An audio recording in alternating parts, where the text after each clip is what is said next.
The door didn't just close, it slammed, and the woman who slammed it didn't hesitate, didn't flinch, didn't spare a single glance at the 2-year-old child standing in the cold with mud caked to her boots. She just pressed her mouth into a thin, satisfied line, the kind of expression that belongs on someone who has confused cruelty with dignity, and shot the bolt from the inside with a sound that cracked across the frozen porch like a rifle. "Don't come back," she said through the wood.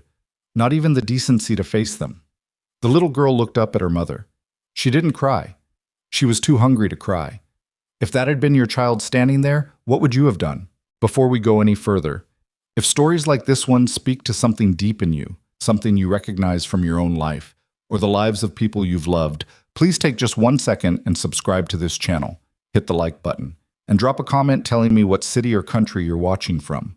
I want to see how far this story travels, because what happens next to Eliza and little Maisie is something I believe every single one of us needs to hear. Now, let's go back to Wyoming, and let's not look away. The last ranch on this road turned Eliza Ashbourne away at 6 minutes past 4 in the afternoon, and she knew, because she had counted every hour of that day, the way a person counts the breaths left in a drowning lung. She had knocked on 7 doors since sunrise. 7. Each one had opened just enough for the person inside to take one long look at her, at the worn-out suitcase, at the child balanced on her hip, at the shawl that had been patched so many times it barely qualified as a shawl anymore. And then that look would shift into something she had come to recognize the way you recognize weather. That subtle drawing back behind the eyes. The recalculation. The decision made before a single word was exchanged. The woman at this last ranch, a broad-shouldered woman named Mrs. Covey, whose husband apparently owned the largest cattle operation on the eastern edge of the valley, had at least let Eliza finish talking. That was more than most had offered. Eliza had explained quietly, carefully, without begging, that she and her daughter had been traveling for 11 days, that she had skills, cooking, mending, animal care, cleaning, whatever was needed. That she was not asking for charity, only for honest work in exchange for a corner to sleep in and enough food to keep her child from getting sick. Mrs. Covey had listened with her arms folded and her weight shifted back on one heel, and when Eliza finished, the woman said, "We don't take in strays." The door closed before Eliza could answer, bolted from inside. And that was the sound, that bolt shooting home, that she carried with her back down the porch steps, past the well, past the fence line, and out onto the frozen trail where Maisie was sitting on top of the suitcase, exactly where Eliza had left her. Maisie looked up. Her cheeks were pink from cold. She was holding the frayed corner of her mother's spare shawl like a lifeline. "Mama," she said. "I know, baby," Eliza said. "I know." She sat down beside her daughter on that suitcase. 2 people, 1 suitcase, the open Wyoming sky turning dark at the edges like a bruise spreading outward from the horizon. And she tried to think. The rational part of her mind was still trying to construct options. The other part, the part that had been awake for too many nights in a row, the part that had been carrying a 20-pound child through frozen grass since before sunrise, was beginning to count the cost of hope in a way that frightened her. She was 24 years old. She felt 70. Her husband, Thomas, had died 14 months earlier. Not dramatically, not with any kind of story attached to it that people could repeat and find meaning in. He had gone to work one morning on the railroad crew 40 miles east, the way he did every week, and he had simply not come home. A foreman had ridden out to deliver the news in person, which Eliza had later been told was considered a courtesy. The railroad company had sent $11 and a letter that used the phrase, "We regret to inform you," twice in the same paragraph. That was the sum total of what Thomas's life had been worth to the people who employed him. After that, the landlord had given her 30 days. The neighbors had given her sympathy for roughly the first 3 weeks, and after that the sympathy had curdled into something more uncomfortable, the way it always does when other people's tragedy lasts longer than is convenient. She had sold what she could. She had packed what remained. She had strapped Maisie to her hip and started walking toward wherever work was supposed to exist, and she had been walking, in one way or another, ever since. 11 days on the trail, 7 doors closed in her face. 43 cents remaining in the small leather purse tucked into the bottom of the suitcase under Maisie's spare dress. 43 cents. She knew the exact weight of what that number meant. The sky was doing something ominous above the western hills. Not a storm yet, just that particular shade of pewter gray that old-timers in this country learned to take seriously. The temperature had been dropping steadily since noon. She could feel it in her fingertips, in that specific numbness that starts at the nails and works inward. Maisie pressed herself against her mother's side without being asked. Children that age understand cold long before they understand much else. "Are we going somewhere?" Maisie asked. Eliza looked down the trail. Both directions looked identical: frozen ruts in dark earth, brown grass on either side, no light visible anywhere that suggested warmth or food or a door that might open. She had a map, but maps don't tell you which doors bolt from the inside. "Yes," Eliza said. "We're always going somewhere." It was the only honest answer she could give without lying. She stood up, lifted Maisie onto her hip, picked up the suitcase with her free hand, and started walking again. Not because she had a destination, not because she had a plan, because standing still in that wind with a 2-year-old was its own kind of choice, and she wasn't ready to make it. She walked for perhaps 40 minutes before her legs began doing the thing she had been dreading since midday. That deep cellular tremble that isn't tiredness exactly, but is what comes after tiredness runs out. She stopped once to set Maisie down and let the child walk alongside her for a stretch, holding her hand, tiny boots scuffing along the frozen ruts. Maisie managed about 10 minutes before her steps got small and careful in the way that meant her feet were hurting, and Eliza lifted her again without saying anything about it. There was a cluster of bare cottonwood trees about 30 yards off the trail. Not shelter exactly, but something. A place to stop that wasn't just open ground. Eliza made her way toward them, set the suitcase at the base of the largest trunk, and arranged what she had. The spare shawl over Maisie, her own coat unbuttoned and wrapped around both of them as much as the geometry would allow. Maisie fell asleep almost immediately. That was the frightening part. A healthy, well-fed child fights sleep. A child running on an empty stomach and too much cold gives in to it like a relief. Eliza watched her daughter's face go slack with sleep and felt something move through her chest that she could not name then, and still could not name years later when she tried to describe it. It wasn't grief exactly. It wasn't fear exactly. It was something quieter and more absolute than either. The feeling of a door closing somewhere inside yourself, slowly, on the last room where you had been keeping your hope. She whispered something to her sleeping daughter. Later, she could never recall the exact words. She thought they were an apology. Then she heard hoofbeats. Not fast. Not the urgent rhythm of someone going somewhere important. Just the slow, unhurried forebeat of a horse moving at a walk. The way horses move when their rider isn't in a hurry because there's nothing urgent waiting at the other end of the road. She didn't look up immediately. She had learned by this point that looking up was an act of hope, and hope had a cost she was having trouble affording. The hoofbeats slowed. Stopped. Silence, except for the wind moving through the cottonwood branches overhead. "Evening," a man's voice said. She looked up. He was perhaps 40, or somewhere around there. The kind of face that's hard to date because it's been weathered by outdoor work into something ageless and angular. He was sitting on a dark bay horse that stood very still in the way good horses do, and he was looking down at her with an expression she couldn't immediately classify. Not pity, not suspicion, not the particular calculation she'd grown used to seeing in doorways. Something quieter than any of those things. He didn't ask what she was doing. He could see what she was doing. "Cold night coming," he said. "I know," Eliza said. He looked at Maisie, at the sleeping child's face against her mother's shoulder. He looked for a moment that felt longer than it probably was. "Where are you headed?" he asked. "Wherever there's work," Eliza said. She said it flatly, without inflection, because she had said it enough times today that the words had been worn smooth of meaning. "What kind of work?" "Whatever needs doing." He turned his head slightly and looked at the sky the way people in this country looked at the sky. Not casually, but with the focused attention of someone reading a language. Then he looked back at her. "I've got a ranch about 2 miles east," he said. "It's not much. House needs work. Animals need feeding. I eat badly and sleep worse." He paused. "I could use help." Eliza watched his face. She had learned to watch faces carefully in the past 11 days. She was looking for the thing that was usually there, the condition beneath the offer, the price disguised as generosity. But his face was doing something unusual. It was doing nothing. It was simply waiting. "Why?" she asked. Direct, blunt. She was too tired for anything else. He seemed to consider the question seriously, which surprised her. Because you're sitting under a cottonwood tree with a sleeping child in 30-degree weather, he said, and I've got 4 walls and a fireplace sitting empty. He shifted slightly in the saddle. Seems like poor arithmetic to let that stand. She stared at him. I'm not Charity, she said. The words came out with more edge than she intended, but she didn't take them back. I didn't say you were, he said. I said I could use help. The horse stamped once, blowing a breath of steam into the cold air. Eliza looked down at Maisie's face, at the bluish tinge that had appeared at the edges of her lips over the past half hour, at the smallness of her and the fragility of her, and the impossible weight of being the only wall standing between that smallness and everything outside it. She looked back up at the man on the horse.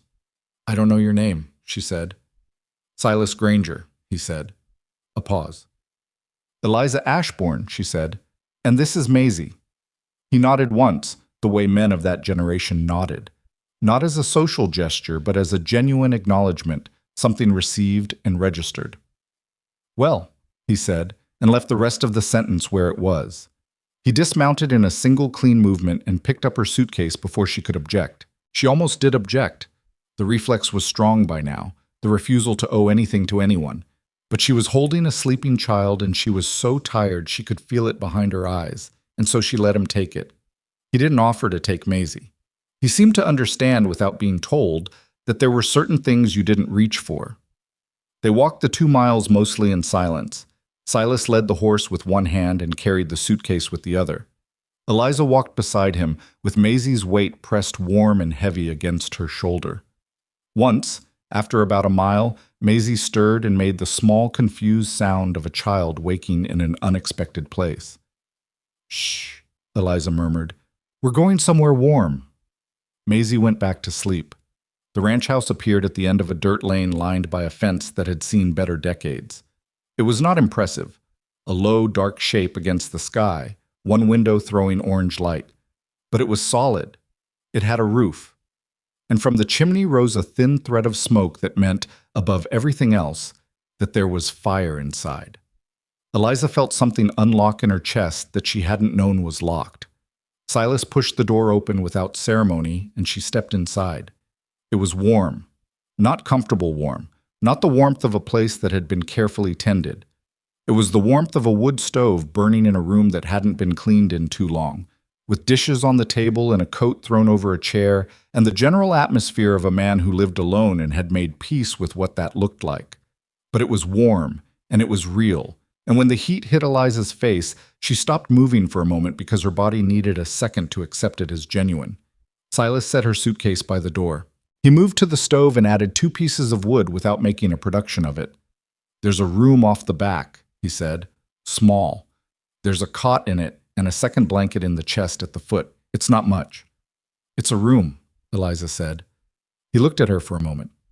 Are you hungry? He asked. She almost said no. The word was already forming, the automatic, dignity-preserving no that she had been deploying for 11 days. And then she thought about Maisie's lips going blue, and she said, yes. He made them soup. It wasn't good soup. It was beans and salt, and something that might have been dried beef and water, heated in a pot that needed scrubbing. He set 2 bowls on the table, and didn't sit down himself until she looked at him and made it clear with her eyes that him standing there while she ate was not comfortable. He sat. He ate. He didn't talk. She fed Maisie first, blowing on each spoonful to cool it, and only then ate her own bowl. The child ate with the focused, serious intensity of someone for whom eating has recently become a matter of genuine importance rather than preference. When Maisie was done, she looked at Silas with the direct, unself-conscious appraisal that only very small children and very old people permit themselves. Your house is messy, Maisie informed him. Silas looked at the room, appeared to genuinely consider this observation, and said, yes, it is. Mama fixes messy, Maisie said. Does she? He said. Eliza put her spoon down. Maisie. She's right, Silas said quietly, not unkindly. It's messy. There was something close to humor in his voice, buried under several layers of reserve, and it surprised her enough that she almost smiled. She didn't, quite, but almost. Later, after she'd gotten Maisie settled on the cot with the second blanket pulled to her chin and the child's breathing had gone deep and even and trustworthy, Eliza stood in the doorway of that small back room for a long moment. She looked at the sleeping face of her daughter. The color returned to her cheeks now, the mouth relaxed, the hands open and loose on the blanket the way a child's hands are when they finally feel safe. She had almost not knocked on that last door today. She had stood at the end of Mrs. Covey's lane for 10 minutes, telling herself it wasn't worth the humiliation. She had almost turned around. She hadn't. She still didn't know exactly why. She went back to the main room. Silas was sitting in the single chair by the stove, not reading, not doing anything, just sitting in the particular stillness of a man who has spent a great deal of time alone and no longer needs to fill silence with noise. "I want to be clear about something," Eliza said. He looked at her without alarm. "I'll work," she said. "Hard. Whatever this place needs. But I need you to understand, I'm not here because I had no choice." She stopped, then corrected herself because honesty mattered to her even when it was uncomfortable. "I didn't have many choices today, but I made this one, and I'll hold up my end of it." He was quiet for a moment. "I know you will," he said. She waited for something more, for conditions, clarifications, the fine print that she'd come to expect from any offer that sounded straightforward. But he just turned back toward the stove, and the firelight moved across the side of his face, and that was all. She went to the back room. She sat on the edge of the cot beside her sleeping daughter, took off her boots for the first time in 3 days, and felt the particular devastating relief of a body that has finally been permitted to stop. She did not sleep immediately. She lay in the dark and listened to the sounds of the ranch, the wind against the window, the soft shift of the horses in the barn outside, the occasional pop of the wood stove in the other room. Sounds that meant shelter. Sounds that meant that for tonight, at least, the wall between her daughter and the cold was holding. Through the thin wall, she heard Silas move once, the creak of the chair, the sound of boots on the floorboards, then nothing. Then his voice, so quiet she might have imagined it, not directed at her but said into the room the way a person says something they've been holding all day. "You'll never sleep outside again. Come home." She lay very still. She didn't know if he'd said it to her or to someone else. To a memory, maybe. To someone she'd never know about. He was a man with the kind of quiet that accumulates around a loss, and she recognized that kind of quiet because she'd been living inside her own version of it for 14 months. She didn't call out, didn't ask. Some things belong to the person who says them, and you don't reach for those either. But she heard the words, and somewhere in the core of her, where the door had been slowly closing all day on the last room where she kept her hope, something shifted. Not open. Not yet. But not closed either. Just shifted. And outside, the Wyoming wind pressed against the windows, and somewhere in the barn the horses settled, and Maisie breathed the deep, oblivious breath of a child who does not yet know how close the cold had come. And Eliza Ashbourne, 24 years old and acquainted with the full weight of the world, lay in the dark and let herself, for the first time in longer than she could remember, not be afraid of morning. She was up before the sun. Not because Silas had asked her to be. Not because there was a schedule posted anywhere or an expectation spoken aloud. She was up before the sun because she had spent the better part of the previous 14 months learning that the space between what you have and what you need gets smaller every day. You don't work to close it, and that particular lesson had gotten into her bones in a way that didn't switch off just because she'd slept in a real room for the first time in weeks. She lay still for a few minutes in the gray pre-dawn dark, listening to Maisie's breathing on the cot beside her, slow and even and completely trusting in the way that children's breathing is when they've decided, without analysis, that a place is safe. Then she got up, pulled on her dress and boots without lighting the lamp, and slipped out into the main room. The fire in the stove had burned down to coals. The room smelled like old smoke and coffee grounds, and the particular mustiness of a house that hadn't had its windows opened in too long. She stood for a moment in the half-dark and looked at it the way she'd looked at problems her whole life. Not with despair, but with the practical eye of someone who understands that a thing being bad and a thing being fixable are not mutually exclusive. She built the fire back up first. Then she found the coffee, ground it, and set the pot on. Then she looked at the kitchen, really looked at it, and rolled up her sleeves. By the time Silas's boots hit the floor in the back room where he slept, She had scrubbed the table, washed the bowls from the night before, swept the floor, and started a batch of biscuit dough with the flour and lard she'd found in the pantry. She heard him pause at his bedroom door, then walk down the short hall, then stop again in the kitchen doorway. She didn't turn around. "Coffee's ready," she said. He was quiet for a moment. "You didn't have to do that," he said. "I know," she said. "Pour yourself a cup before it gets bitter." Another pause. Then she heard the scrape of the tin cup being lifted from the shelf and the sound of coffee being poured. And after that, the particular quality of a silence that has shifted from surprise to something more settled. "Animals need feeding," he said. "Show me where everything is, and I'll do it after breakfast." "You don't have to—" "Silas." She turned around then. He was leaning against the doorframe with the cup in his hand, and he had the look of a man who had been about to make a point and had forgotten what it was. "I told you last night I'd hold up my end. I meant it. So either argue with me about it or tell me where you keep the feed." He looked at her for a moment with an expression she was beginning to recognize. Not annoyance exactly, and not amusement either. Something in between, kept carefully neutral by a man who'd gotten used to keeping things neutral. "Barn's out back," he said. "Feeds in the bins on the left. Horses get 2 scoops each. Chickens get the cracked corn in the small bucket. Don't bother the rooster. He'll draw blood if you get between him and the hens first thing in the morning." "Noted," she said, and turned back to her biscuits. He drank his coffee standing up. She could feel him trying to figure out what to do with a kitchen that someone else was working in, the particular awkwardness of a person who has organized their life around being alone and suddenly finds the architecture doesn't quite fit anymore. She had some sympathy for it. She also didn't slow down. When Maisie appeared in the doorway 20 minutes later, trailing the blanket and wearing the expression of a child who has slept very well and is prepared to investigate everything, Silas was still at the table finishing his second cup. He looked at the child. She looked at him with the frank assessment she'd deployed the night before. "You're still here," Maisie informed him. "It's my house," he said. Maisie considered this. "Okay," she said, apparently finding it acceptable, and climbed onto the bench beside him with the blanket still wrapped around her shoulders like a small, determined cape. Silas looked at the child sitting next to him. Then he looked at Eliza. Eliza pressed her lips together and said nothing, and served the biscuits. They were not perfect biscuits.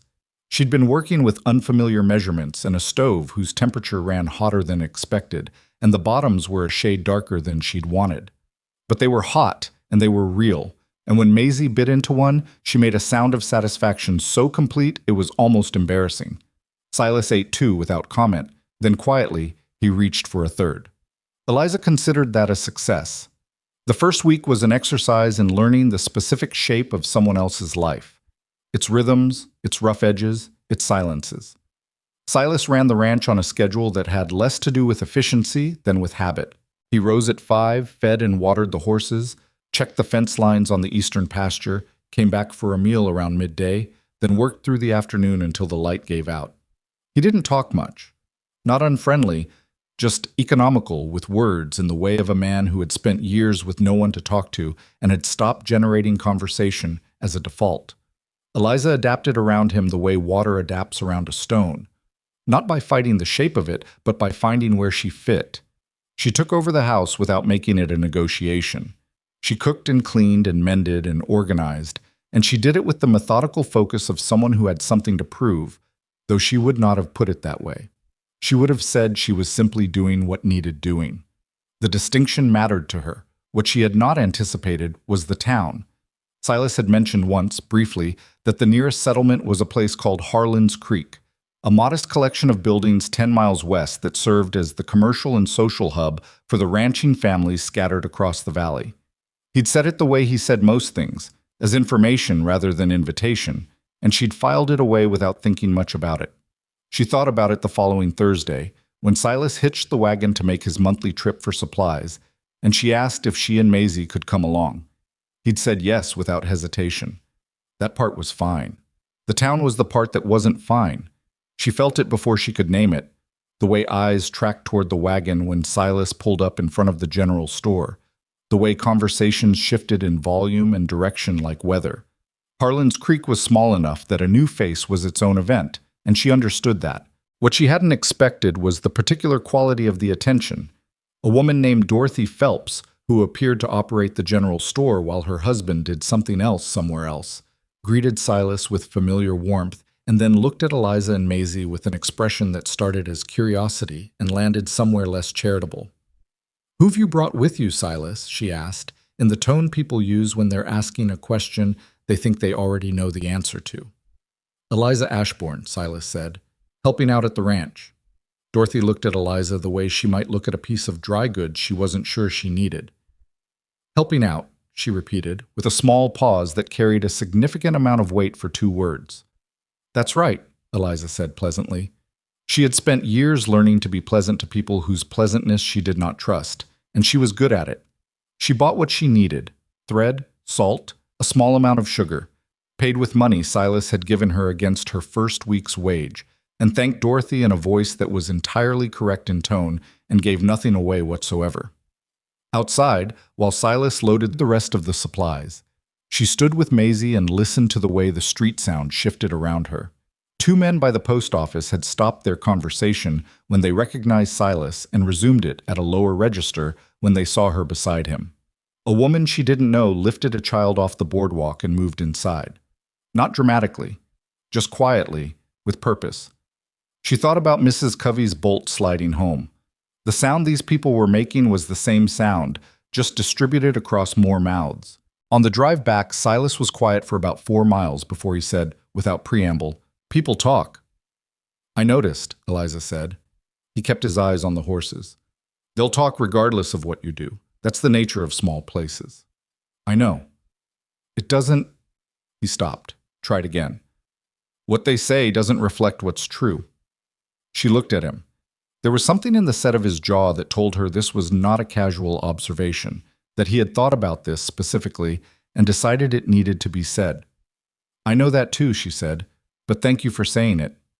He nodded once and didn't say anything else, and the wagon rolled on across the frozen ground toward home. What she didn't tell him was what she'd overheard in the alley beside the general store, where she'd taken Maisie to look at a cat that had appeared on a fence post. 2 women whose names she didn't yet know had been talking on the other side of the wall, close enough that their voices came through the old lumber with complete clarity. "A widow with a child," the first voice had said, "just walked up to his door." "That's what I heard," the second said. "He took them in same night, both of them." A pause. "What does he know about her?" the first voice said. "Nothing, from what I can tell." "Well." The first woman's voice had something in it that was equal parts pity and satisfaction. "He always was too soft for his own good. She'll take what she can get and move on. That's what they do." Eliza had stood very still with her hand on Maisie's shoulder and the cat on the fence, and those words settling into her like cold water finding its level. That's what they do. She had been a they before, had lived with the specific loneliness of being assigned to a category by people who had decided in advance what you were and were not inclined to revise their opinion on the basis of evidence. She knew the shape of it, the weight of it. She had decided, in that alley, something she had been circling since the previous night, but hadn't landed on entirely. She would not argue. She would not explain. She would not seek anyone's approval or offer her story for inspection or ask for the benefit of any doubt. She would simply work, and she would let the work speak at whatever volume it chose to. The second week was harder than the first, and not because of the labor. The labor she could manage. The chickens, the horses, the cooking, the endless mending. A ranch generates more torn fabric than any 10 households, she discovered. The sweeping and hauling and lifting and the particular art of keeping a wood stove running efficiently in cold weather. Her hands bled twice from cracked skin in the dry air, and she wrapped them in strips of cloth torn from an old shirt and kept going. What was hard was the hired men. Silas employed 2 of them on a loose seasonal basis, brothers named Cal and Pete Dunnigan, who came 3 days a week for fence work and the heavier lifting. Cal was the older one, medium height, with a red beard going gray at the edges, and an opinion about nearly everything that he was not shy about expressing. Pete was younger and said less, which Eliza had initially interpreted as friendliness, until she realized he simply formed his judgments more quietly than his brother and held them just as firmly. Cal had looked at her the first morning she encountered him by the barn with the particular expression of a man who has already had a conversation about you and found it sufficient for the purposes of forming a view. "You're the widow," he said. "Eliza Ashbourne," she said. Right. He looked past her toward the house, then back. You settling in all right? There was something in the way he said it, the specific emphasis on settling. That was not quite a question, and not quite an accusation, and not quite anything she could directly address, which she suspected was the point. Fine, thank you, she said, and went back to the chickens. Over the following days, she became aware of the things Cal said when he thought she wasn't near enough to hear. Standing by the water trough with Pete after lunch one afternoon, behind the barn while she was at the fence line to the east, the volume was always just sufficient, not loud enough to be confrontational, not quiet enough to be dismissed as unintentional. A calculated middle range. She caught enough to understand the themes, that Silas was a trusting man to a fault, that a woman in her position always had an angle, that it was only a matter of time before something went missing, or Silas found himself in some kind of situation he hadn't intended. She did not confront him. She had thought about it, rehearsed it in her head during the long stretches of work, when her hands were occupied and her mind was free, and each time she ran through the conversation she arrived at the same conclusion. There was nothing she could say to Cal Dunnigan that would change what he believed, because what he believed wasn't based on anything she'd done.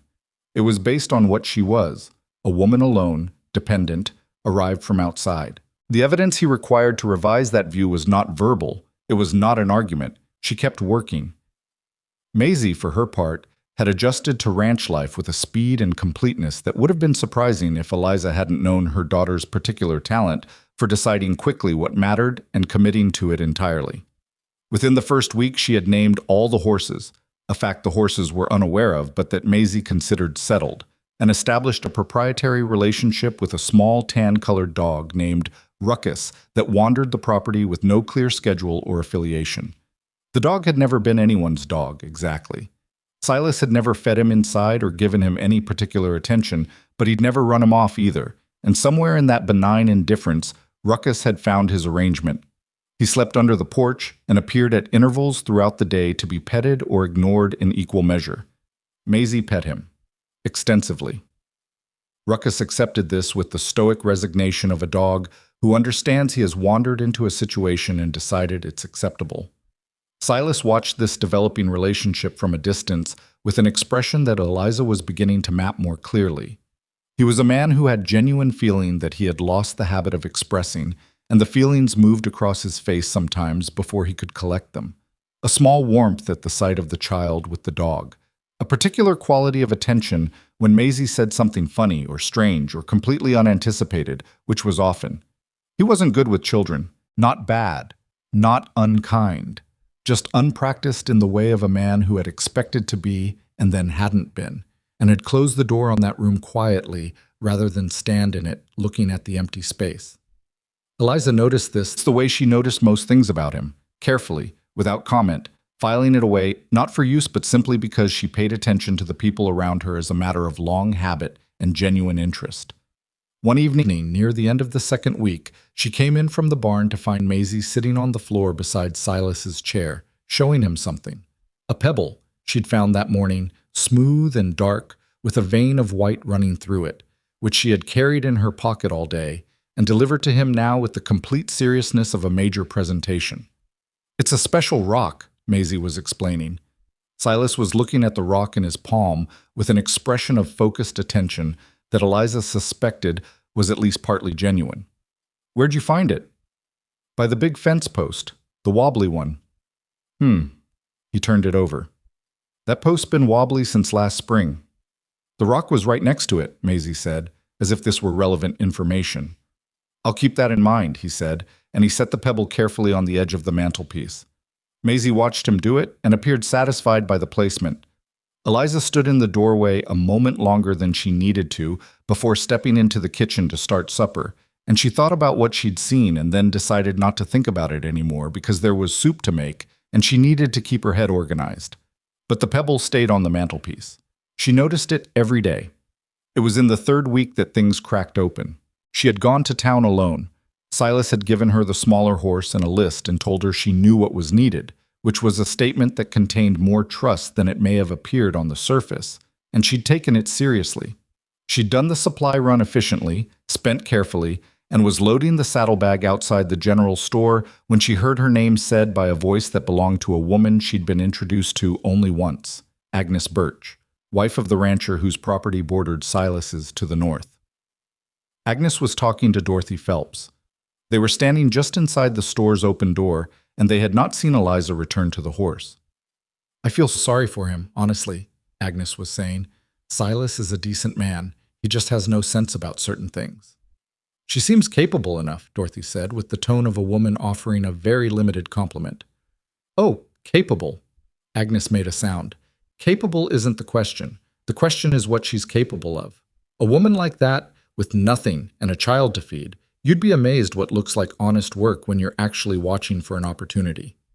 Do you think she's—" "I'm saying nobody knows, and that's the problem. He doesn't know a thing about her past. Where she came from, why she's alone, whether there are people looking for her or—" Agnes lowered her voice, but not quite enough. "What happened to the child's father?" Eliza stood with her hand on the saddlebag and felt something hot and specific move through her chest. Thomas. They were speculating about Thomas, about whether she had done something to Thomas. She understood it in a second. The implication, the architecture of it, the way the suggestion had been built with just enough vagueness to be impossible to directly refute. She could have left. She should have left. She got on the horse and started back down the street, and she made it about 50 yards before she turned around. She came back. She tied the horse. She walked into the general store, and she stood in front of Agnes Birch and Dorothy Phelps. And both women went still with the particular stillness of people who have been caught and know it. "My husband's name was Thomas Ashbourne," Eliza said. Her voice was very even. She had worked to make it even on the 50-yard ride back, and she was satisfied with the result. "He died in a railroad accident 14 months ago. I have the foreman's letter if you'd like to see it. I also have the document from the railroad company, which is inadequate in a number of ways but does confirm the basic facts." She looked at Agnes directly. "I don't know what you're trying to decide about me, but I'd ask you to make sure you have the right information before you decide it." Neither woman said anything. "Thank you," Eliza said, and walked out. She got back on the horse. Her hands were shaking slightly. Not from fear. She knew that feeling, and this wasn't it. This was anger, and anger was something she had more experience managing than expressing, and she pressed it down and held it there and rode the 10 miles back to the ranch with her jaw set and her eyes on the road. When she got back, Silas was working on the fence near the barn and came over to help unload. He took one look at her face and said nothing. He just unloaded the saddlebag, took the horse, and let her be. She started supper. She made it about halfway through before she heard his boots on the porch, and then the door, and he came into the kitchen and looked at her for a moment. "Trouble in town?" he asked. She kept her eyes on the pot. "Nothing I couldn't handle." "That's not what I asked." She stopped stirring, set the spoon down, turned and leaned against the counter and looked at him. "Agnes Birch thinks I may have done something to my husband," she said flatly. Silas was quiet. "Or at minimum that I'm here because I'm looking for something to take," she continued. "That seems to be the prevailing theory." He crossed his arms. Not defensively. It was just the posture of a man thinking. "Who else?" "Dorothy Phelps was present for it, and your hired man has his own version that he shares with Pete when he thinks I'm not close enough to hear." The muscle in Silas's jaw moved. "I'm not telling you this so you'll do something about it," she said quickly. "I'm telling you because you should know what's being said, and I won't hide it from you to keep things comfortable." She picked up the spoon again. "I went back and said my piece to Agnes Birch. I shouldn't have, probably. But I did." "What did you say?" She told him, briefly, accurately. He was quiet for a long moment. "Good," he said. She looked at him. "You had the right," he said, "and you told the truth. That's not something you should apologize for." She opened her mouth, closed it, turned back to the pot. "The stew's going to be too salty," she said. "I got distracted." "I'll eat it," he said, and went back outside. She stood at the stove with the spoon in her hand and something working through her chest that was complicated and that she did not have a clean name for, and after a while she just concentrated on the stew. It was too salty. He ate 2 bowls. The weeks that followed had their own rhythm and their own weather, and Eliza learned to read both. She learned that Silas moved differently on cold mornings. Not slower, but more deliberate, protecting something in his lower back that he never mentioned and she never asked about. She learned that Cal Dunnigan was at his worst on Tuesdays for reasons she never identified, and at his most manageable on Fridays, and she arranged her interactions accordingly without making it obvious she'd done so. She learned that the rooster truly would draw blood and that this was not an exaggeration. She also learned, gradually and without ceremony, that the ranch had been in a state of quiet decline for longer than was immediately visible. Silas was competent, more than competent. There was a deep practical intelligence at work in the way he managed the livestock, read the land, planned around weather and season. But he was one man, and the ranch needed more than one man's worth of attention, and some of the things that had been deferred for years were beginning to come due. The fence on the western edge had sections that were one bad storm away from failing. The storage in the small outbuilding leaked badly enough that some of last year's preserved food had been lost. The 3 chickens that should have been producing weren't, and she identified within the first week that this was a feed issue, fixed it, and within 10 days had more eggs than they could use. She mentioned each of these things to Silas not as complaints or demands, but as information, the way a person shares information with someone they're working alongside. Sometimes he acted on it immediately. Sometimes he nodded and said he knew and didn't explain why it hadn't been addressed. She didn't push. She had her own understanding of what it meant to look at a list of things that needed doing and know you didn't have the resources to do all of them, and the particular defeat of having to choose which ones to let go. What she did was what she could do without asking. The chicken issue. Some of the mending that had piled up badly enough that it was affecting useful equipment. The organization of the pantry, which had been chaotic enough that things were being used out of order and spoiling faster than they needed to. Small things. Things that didn't require a conversation. Things that simply, quietly, made the edges of the place a little less ragged. One afternoon, she was in the barn working on a harness that had needed mending for what looked like several months when she heard voices outside. Cal's voice. And then another she didn't immediately recognize. A man from a neighboring ranch, she gathered, who had come by to talk about a fence dispute on the eastern boundary. She heard her name. Silas has her doing all right for herself, the other man said, cooking and fixing up the place. Cal made a sound. For now. What's that mean? Means what it means. Woman like that doesn't stay when she finds something better. Silas will do all this work getting the ranch to rights, and then she'll be gone, and he'll be worse off than before, because at least before he didn't know what he was missing. A pause. You don't know that, the other man said. I know her kind, Cal said. Eliza set the harness down in her lap and sat very still in the half-dark of the barn. Her kind. She thought about Thomas, about the 11 days walking, about 43 cents in a leather purse, about Maisie's lips going blue at the edges in the cold, about Mrs. Covey's bolt, about Agnes Birch's voice coming through the wall, about her kind. She picked up the harness and went back to work. She finished it that afternoon, a clean, solid repair that would hold through a hard season. She hung it on the peg by the barn door where Silas would see it and know it was done without anyone needing to say so. Then she went inside and started supper and called Maisie in from where she'd been sitting with Ruckus by the water trough. Maisie came in with muddy boots and a look of complete contentment. Ruckus learned something, Maisie announced. What did he learn? He learned that if you put a rock in front of him and then say sit, he sits, but he's actually just looking at the rock. Eliza looked at her daughter.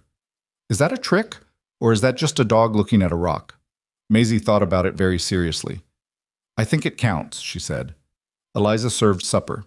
Silas came in, saw the harness on its peg through the open barn door, looked at it for a moment, then came to the table and sat down. He didn't say anything about it until Maisie had finished eating and gone back to whatever she and Ruckus were doing, and then he said quietly, That harness has needed doing since March. I noticed, Eliza said. He nodded, drank his coffee. Cal's been talking, she said. Not angrily, just straight. Silas looked at her over the rim of his cup. I know, he said. You don't need to do anything about it. I know that too. She looked at him. He looked at her. Outside, Maisie could be heard explaining something at length to a dog who had no opinion about it. He's wrong, Silas said finally. Very quiet, as if the words had a weight he was aware of. Eliza held his gaze for a moment. I know he is, she said. And then she cleared the table, and the evening settled in around them, and the fire in the stove burned low and steady, and somewhere under the porch, Ruckus slept the untroubled sleep of a dog who has found a child who pays him attention, and Maisie slept the deep sleep of a child who has found a place that feels like home. And in the main room of the quiet ranch house, the pebble with the white vein sat on the mantelpiece where Silas had put it and where he had not moved it, and Eliza washed the dishes and dried them and put them away, and did not think about the future or the past, or what people in town were deciding about her in her absence. She thought about the harness on the peg, about the eggs that were coming in now, about the fence on the western edge that was going to need proper work before winter arrived in full. There was so much that needed doing. She was still here. That was enough, for now, to build on. But the valley had a long memory, and winter was not finished making its arguments, and the people who had decided what Eliza Ashbourne was had not yet been given sufficient reason to change their minds. That reason was coming. It was coming on a wind that no one in the valley had yet seen on the horizon, building itself out over the distant hills with a patience and a fury that had no interest whatsoever in what anyone believed about anyone. The western fence finally gave way on a Tuesday in late October, which Eliza would later think was almost fitting given what she'd come to know about Tuesdays and their general disposition toward making things harder. She found it at first light, on a regular walk along the property's edge that she'd started 3 weeks earlier without telling anyone she was doing it. Just a habit she'd built, a way of knowing the land the way you needed to know it if you were going to be responsible for any part of it. 2 sections of the fence on the northwestern corner had come down overnight, not from storm or collision, but from simple exhaustion. The posts rotted below the soil line where you couldn't see it, the wood finally giving up the quiet fight it had been losing for years. About 40 feet of fence, flat on the frozen ground. The cattle were still in the south pasture by luck rather than design. The gap faced open range, and if anything had moved through it during the night, they'd been fortunate. She walked back to the house and told Silas before he'd finished his first cup of coffee. He didn't say anything immediately. He set the cup down and looked at the table for a moment with the particular expression she'd come to recognize as him calculating something. Not just the fence, but everything the fence meant. The cost of posts, the hours. What else needed doing at the same time and whether Cal and Pete were scheduled. How bad, he asked. 2 sections. Maybe 40 feet. The posts are rotted through. You can't just redrive them. He rubbed the back of his neck. Cal and Pete aren't coming until Thursday. I know, but the gap's on the north side and the wind's been out of the north. If it pushes the herd overnight, I know, Eliza. She stopped. I wasn't sharp about it. It wasn't that kind of no. It was the kind that meant he already understood the problem and was working on it and didn't need her to complete the sentence. She recognized the difference and let it sit. I can hold wire while you set posts, she said after a moment. He looked at her. I've done it before, she said. Thomas and I had a small property for about 8 months, before the railroad took him further east. I'm not saying I'm fast, but I'm not useless either. He was quiet for another moment. Then he drank the rest of his coffee, stood up, and said, Get your heavy coat. They worked the fence from mid-morning until the light began to go, and it was the hardest physical work she'd done since arriving at the ranch. The ground half frozen and resistant, the post hole digger biting in inches at a time, the wire under tension and unforgiving of any lapse in grip. Her hands were bleeding again by noon, the cracked skin reopening along the knuckles, and she wrapped them tighter and kept going. Silas worked without much talk, which she'd come to understand was not unfriendliness but concentration. He thought through his hands, and when his hands were busy, his mind was fully occupied, and there was something almost peaceful about working alongside a person like that once you understood it. No performance required, no filling of silence for comfort, just the work and the cold and the fence going back up foot by foot. At one point she was holding a post steady while he tamped the soil around the base, and her arms were shaking from the sustained effort of keeping it plumb. And she didn't say anything about it, and neither did he, and the post went in straight. By the time they got back to the house, Maisie had made a significant mess involving flour that she declined to explain in full, and Ruckus had apparently been involved in some capacity, judging by the state of the dog's face. Eliza stood in the kitchen doorway and looked at her daughter and the dog and the flour situation and said, with a steadiness she was moderately proud of, What happened? We were cooking, Maisie said. What were you cooking? Something. Eliza looked at the dog. Ruckus had the expression of an animal who is present at the scene but wishes to establish no connection to the events. Behind her, she heard Silas make a sound. She turned. He had his hand over his mouth, and his shoulders were doing something, and she realized after a moment that he was laughing. Not loudly, not with any production, but actually laughing, in the real and unguarded way of a person who has been surprised into it. She looked at him, at the laugh lines appearing at the corners of his eyes that she hadn't seen before because she hadn't seen him laugh before. She turned back to the kitchen. "Clean it up," she told Maisie. "All of it." "Ruckus should help," Maisie said. "He made most of the mess. Dogs don't clean." "He could lick." "Maisie." Maisie cleaned up the flour. It took a while and the results were approximate at best, but she did it, and Eliza made supper with what remained, and the three of them ate at the table with Ruckus sitting pointedly outside the door, in a demonstration of injury that fooled no one. That night, after Maisie was asleep, Eliza sat at the kitchen table with a candle in her mending pile and her hands wrapped in clean strips of cloth, and she felt for the first time in longer than she could precisely measure something that might be called contentment if she was careful about what she meant by the word. Not happiness. She was not confused about the difference. The situation was still precarious. The gossip in town had not gone silent. She was not naive enough to think her conversation with Agnes Birch had resolved anything. Cal Dunnigan still said things on Tuesdays that she still chose not to confront. The money was still tight in the way that it's always tight when two people are running a property that needs three. But the fence was back up. The posts were solid. The cattle were in the south pasture where they were supposed to be. Maisie had cleaned up the flour mostly. The pebble with the white vein was still on the mantelpiece. These were not nothing. She was still making her list of what was not nothing when she heard Silas's door open, and then his boots in the hallway, and then the kettle being moved on the stove. She didn't turn around. "Couldn't sleep?" she asked. "Don't usually," he said. She hadn't known that. She filed it away. "Tea's in the tin on the left." The sounds of the kettle and the tin, and then after a while he came and sat at the other end of the table with his cup, and they sat in the low light of the candle and the stove, and for a while neither of them said anything. "You did good work today," he said eventually. "Very plain, just a fact." "The posts needed to be deeper," she said. "The two on the east end.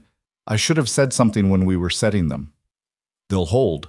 Through a hard winter," he considered. "The first one might give us trouble." "I thought so." She finished the seam she was on and reached for the next piece. "I'll mention it to Cal on Thursday." She felt Silas look at her. "You don't need to go through Cal," he said. "I know.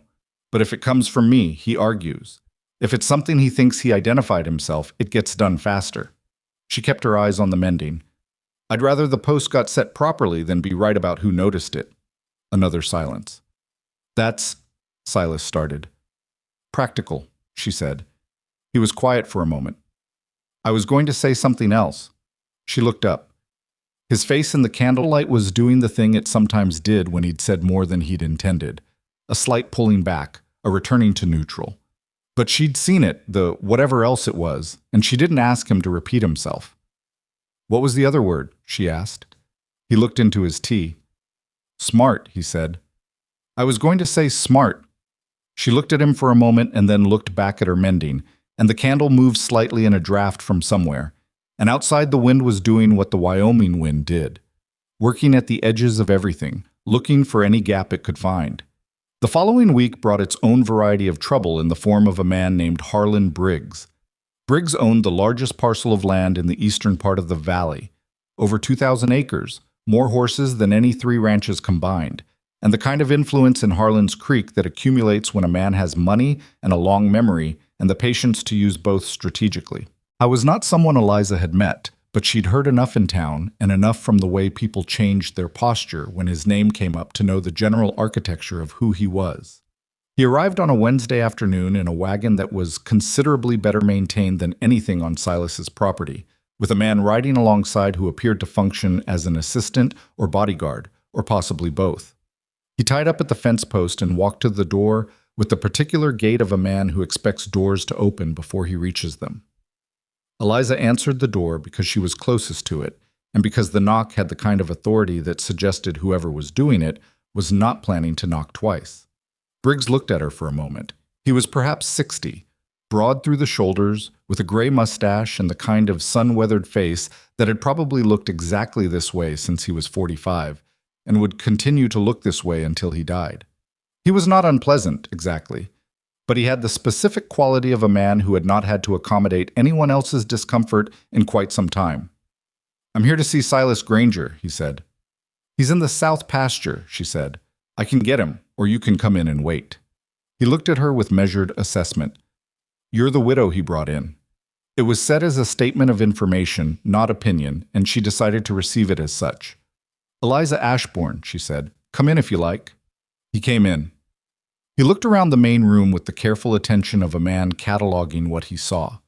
The clean floors, the mended curtains, the general air of a house that had recently been turned from neglect toward order. He looked at the mantelpiece. The pebble was still there. He sat in the chair she indicated and didn't offer conversation, and she didn't force any, and when Silas came in 20 minutes later, there was a quality to the room that she couldn't entirely read, but that made her not want to leave it. She didn't leave. She went to the kitchen, where she could hear clearly through the open doorway, and started on something that needed doing there. The conversation between the two men was businesslike and careful, in the way that conversations are when both parties are aware that a great deal is implied by what isn't said. Briggs wanted access across the southern edge of Silas's property for a new cattle drive route he was establishing, a shortcut across the valley that would save him 2 days each season. He offered compensation, a number that Eliza, listening from the kitchen, recognized as reasonable but not generous. Silas listened without interrupting, which was his way. "That access crosses through where I've got the breeding stock pastured in late season," Silas said when Briggs finished. "I'd route it along the fence line, wouldn't go near the pasture. It comes within 200 yards on the eastern approach. That's manageable." "For your cattle," Silas said. "Not necessarily for mine." A pause. Eliza aligned the flour tins very carefully and listened. "I'm not asking for free passage," Briggs said. His voice had shifted slightly, not quite an edge, but the suggestion of one. "I'm offering fair terms." "I know," Silas said. "I'd like to think about it." Another pause. "Granger," Briggs said. "We've known each other a long time." "We have." "I'm going to be direct. The route I'm proposing is more efficient for everyone in the valley in the long run. Other ranchers have already agreed to sections of it. If your section doesn't connect, the route doesn't work." "I understand," Silas said pleasantly, "which means I need an answer." "You'll have one," Silas said, "by the end of the week." She could hear in Briggs's silence the specific quality of a man who was not accustomed to the end of the week and had been prepared to leave today with a yes. He left. The man who might have been an assistant watched the yard while Briggs walked to the wagon, and then they were gone. Silas came into the kitchen. "You heard that," he said. It wasn't a question. "Yes." He sat at the table. She poured him coffee. "What do you think?" he asked. She was surprised enough that she took a moment before answering. He hadn't asked her opinion on ranch business before. Not directly. She'd offered observations when they seemed clearly useful, but this was different. He was asking plainly, and she needed to take it seriously. "He needs you more than he let on," she said, sitting down. "If other ranchers have already agreed, he doesn't come to you personally. He sends someone. He came himself because the route fails without your section, and he knows it, and he knows you know it." Silas drank his coffee. "His offer was fair but low," she said. "He left room to go higher. He expected to negotiate, and he's annoyed that you made him wait, but he'll be back. He won't like waiting." "No, but he'll do it." She paused. "What does the access actually cost you, honestly?" Silas thought about it. It was honest about it, which she appreciated. He laid out the actual disruption, the actual risk, and she listened, and they went back and forth about it for about 20 minutes. The way two people who are working on the same problem go back and forth, neither one performing and neither one deferring. When they were done, Silas said, "I should ask for 30% more than he offered." "I'd say 25, she said. 30 might push him toward a different route if one exists. 25 is enough for him to say yes and feel like he negotiated you down." Silas looked at her. "Thomas used to say I had a head for numbers," she said without particular emphasis. He looked at her for another moment. "He was right," he said. She picked up her coffee cup. It had gone cold while they were talking. She drank it anyway. November arrived the way November arrives in that part of Wyoming. Not gradually, not with any courtesy, but with a hard frost one night that left the ground ringing underfoot in the morning and a gray sky so low it felt like a ceiling closing in. Eliza had been in enough cold seasons to read the signs, and what the signs were reading by the second week of November made her quietly restructure her mental list of priorities. She moved more of the preserved food into the main house from the outbuilding, where the temperature was going to drop below what was safe for storage. She made sure the wood supply was adequate. It wasn't, so she and Silas spent 2 days cutting and stacking, and she came in both evenings with splinters in both palms and an ache in her shoulders that reached all the way to her spine. She checked the barn roof for gaps, found 2 that mattered, and told Silas, who patched them the following morning. She also spent an afternoon making sure that every piece of Maisie's clothing was in adequate repair and that she had enough layers for the temperatures that were coming. Maisie submitted to this process with imperfect patience, standing still for measurements and fittings with the expression of a child who wishes to be doing something else but has made a negotiated peace with her mother's requirements. "Will it snow a lot?" Maisie asked during one of these fittings. "Probably," Eliza said, adjusting the hem of a coat that needed letting down 1.5 inches. "Ruckus doesn't like snow on his feet," Maisie reported. "How do you know?" "He lifts them, one at a time, like this." Maisie demonstrated, lifting one foot with an expression of deep canine displeasure that was, Eliza had to admit, recognizable. "He'll manage," Eliza said. "We could make him boots," Maisie said. Eliza looked at her daughter. "We are not making boots for the dog." Maisie's expression communicated that this conversation was not over, merely paused. The storm that no one expected arrived in the 3rd week of November. Eliza had been watching the sky for 2 days with the specific unease of a person who has spent enough time outdoors to know when weather is building toward something beyond ordinary. The clouds had a weight and a movement to them that was different from the ordinary cold fronts that had been passing through. She'd mentioned it to Silas once, standing at the barn door in the evening, looking west at the horizon where the sky had a particular greenish tint in the fading light. "That's not right," she'd said. He'd looked where she was looking, said nothing for a moment. "No," he agreed. "It's not." They'd moved the horses into the barn that evening, all of them, the working horses, and the 4 breeding mares that were Silas's most valuable animals, the ones that represented the actual financial future of the ranch. Silas had said the breeding mares were the thing. He'd said it once, plain and without elaboration, but she'd understood what he meant. If something happened to those 4 horses, the ranch's ability to recover from anything was severely compromised. She'd secured Maisie in the house with strict and specific instructions.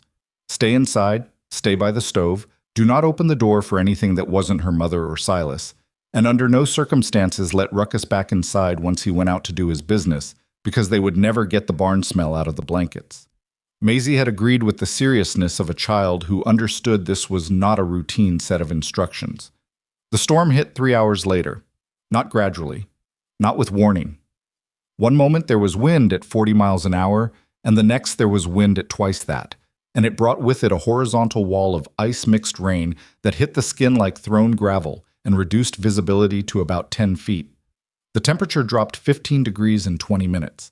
Eliza knew this because she'd been in the barn when it started and she felt it happen. The abrupt savage change in the air, the way the barn walls began to shake at a frequency that was different from ordinary wind.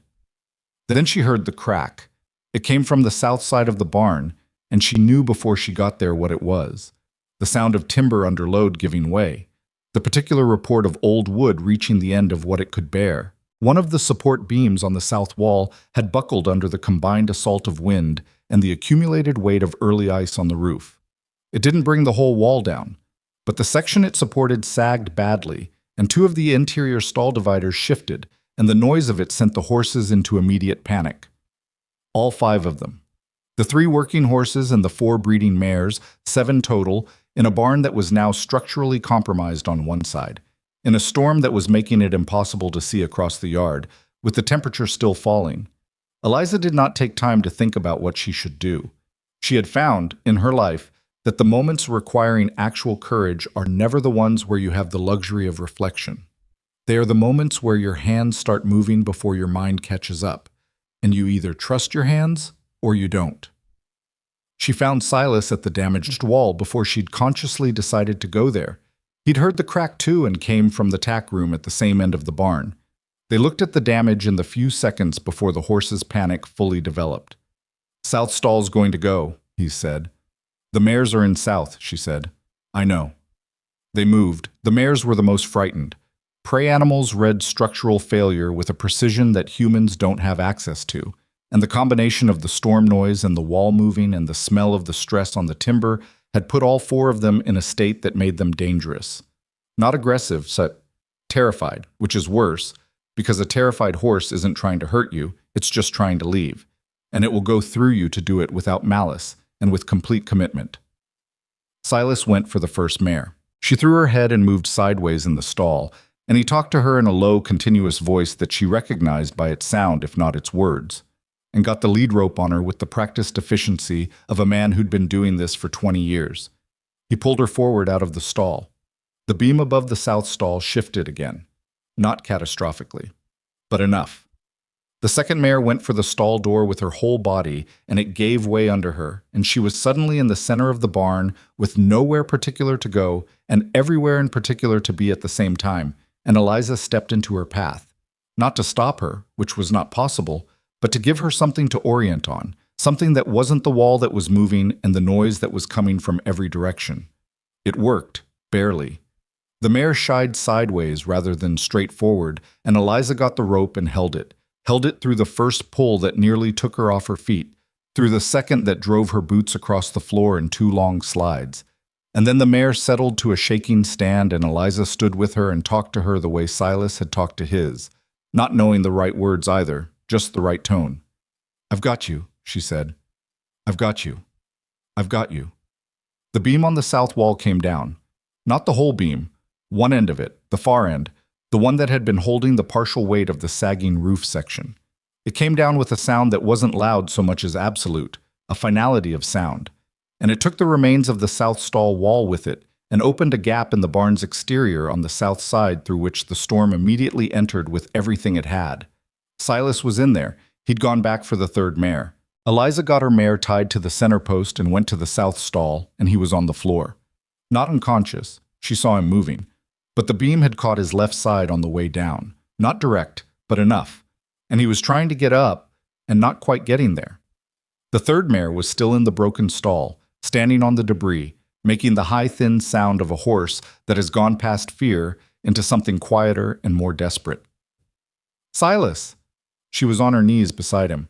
"I'm all right," he said. "You're not?" "I'm all right," he said, more clearly. He was. She could see that he was, mostly. Breathing, not pale, moving with control, if not comfort. The beam had caught his shoulder and the side of his ribs, and it would hurt badly for weeks, but it had not broken him. The mare. "I see her." The section of roof above the broken south wall was making sounds that meant it was not finished with what it had started. She looked at what was between her and the third mare. The fallen beam, the debris of the stall wall, part of the roof section that had come in with the beam, the gap in the exterior wall through which the storm was pouring ice and darkness. She went in anyway. Not heroically. Not with any particular sense of drama.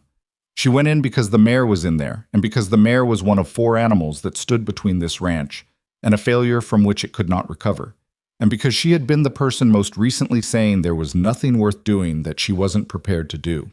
She went in on her hands and knees under the lowest section of the debris, felt something open her left palm on a piece of split timber, kept going, found the mare's front legs and worked up from there, talked to her, got a hand on her neck, found her in the dark by feel more than sight, got the lead rope that was still attached to her halter.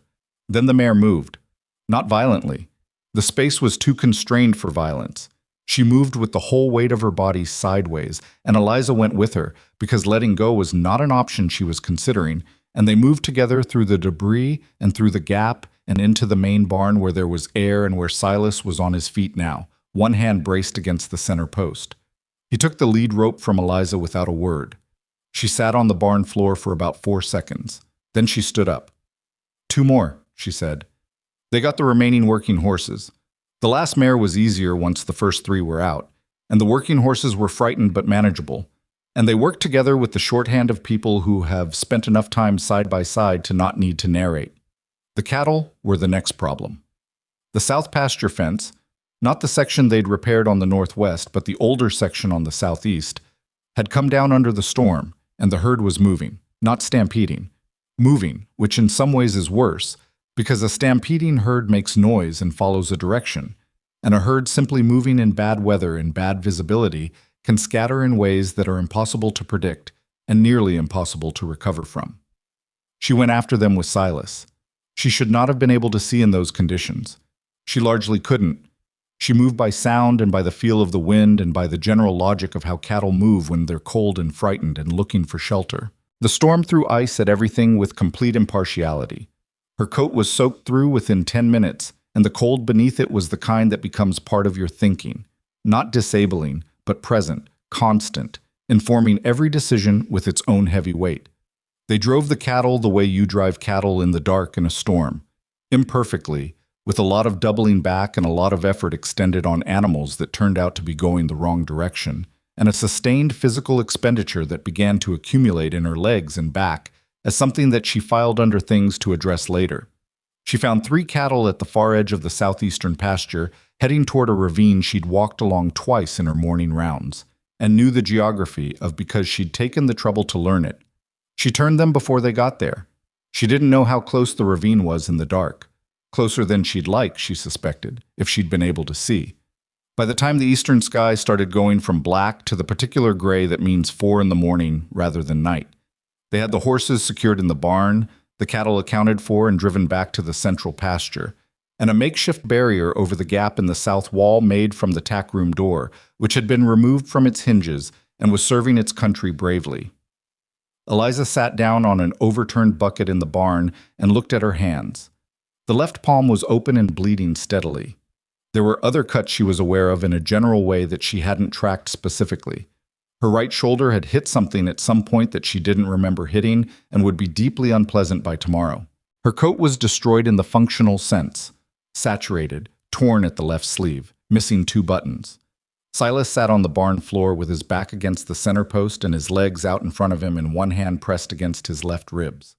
He was breathing in the careful way of a man managing pain, not masking it. "How bad is the shoulder?" she asked. "It'll do," he said. "That's not what I asked." He looked at her. "Ribs, not shoulder, and it'll do." She looked at him for a moment. His face was gray under the lantern light, mud on one side of it, something that might be blood at his hairline from the debris fall that she was going to look at properly as soon as she could stand up again.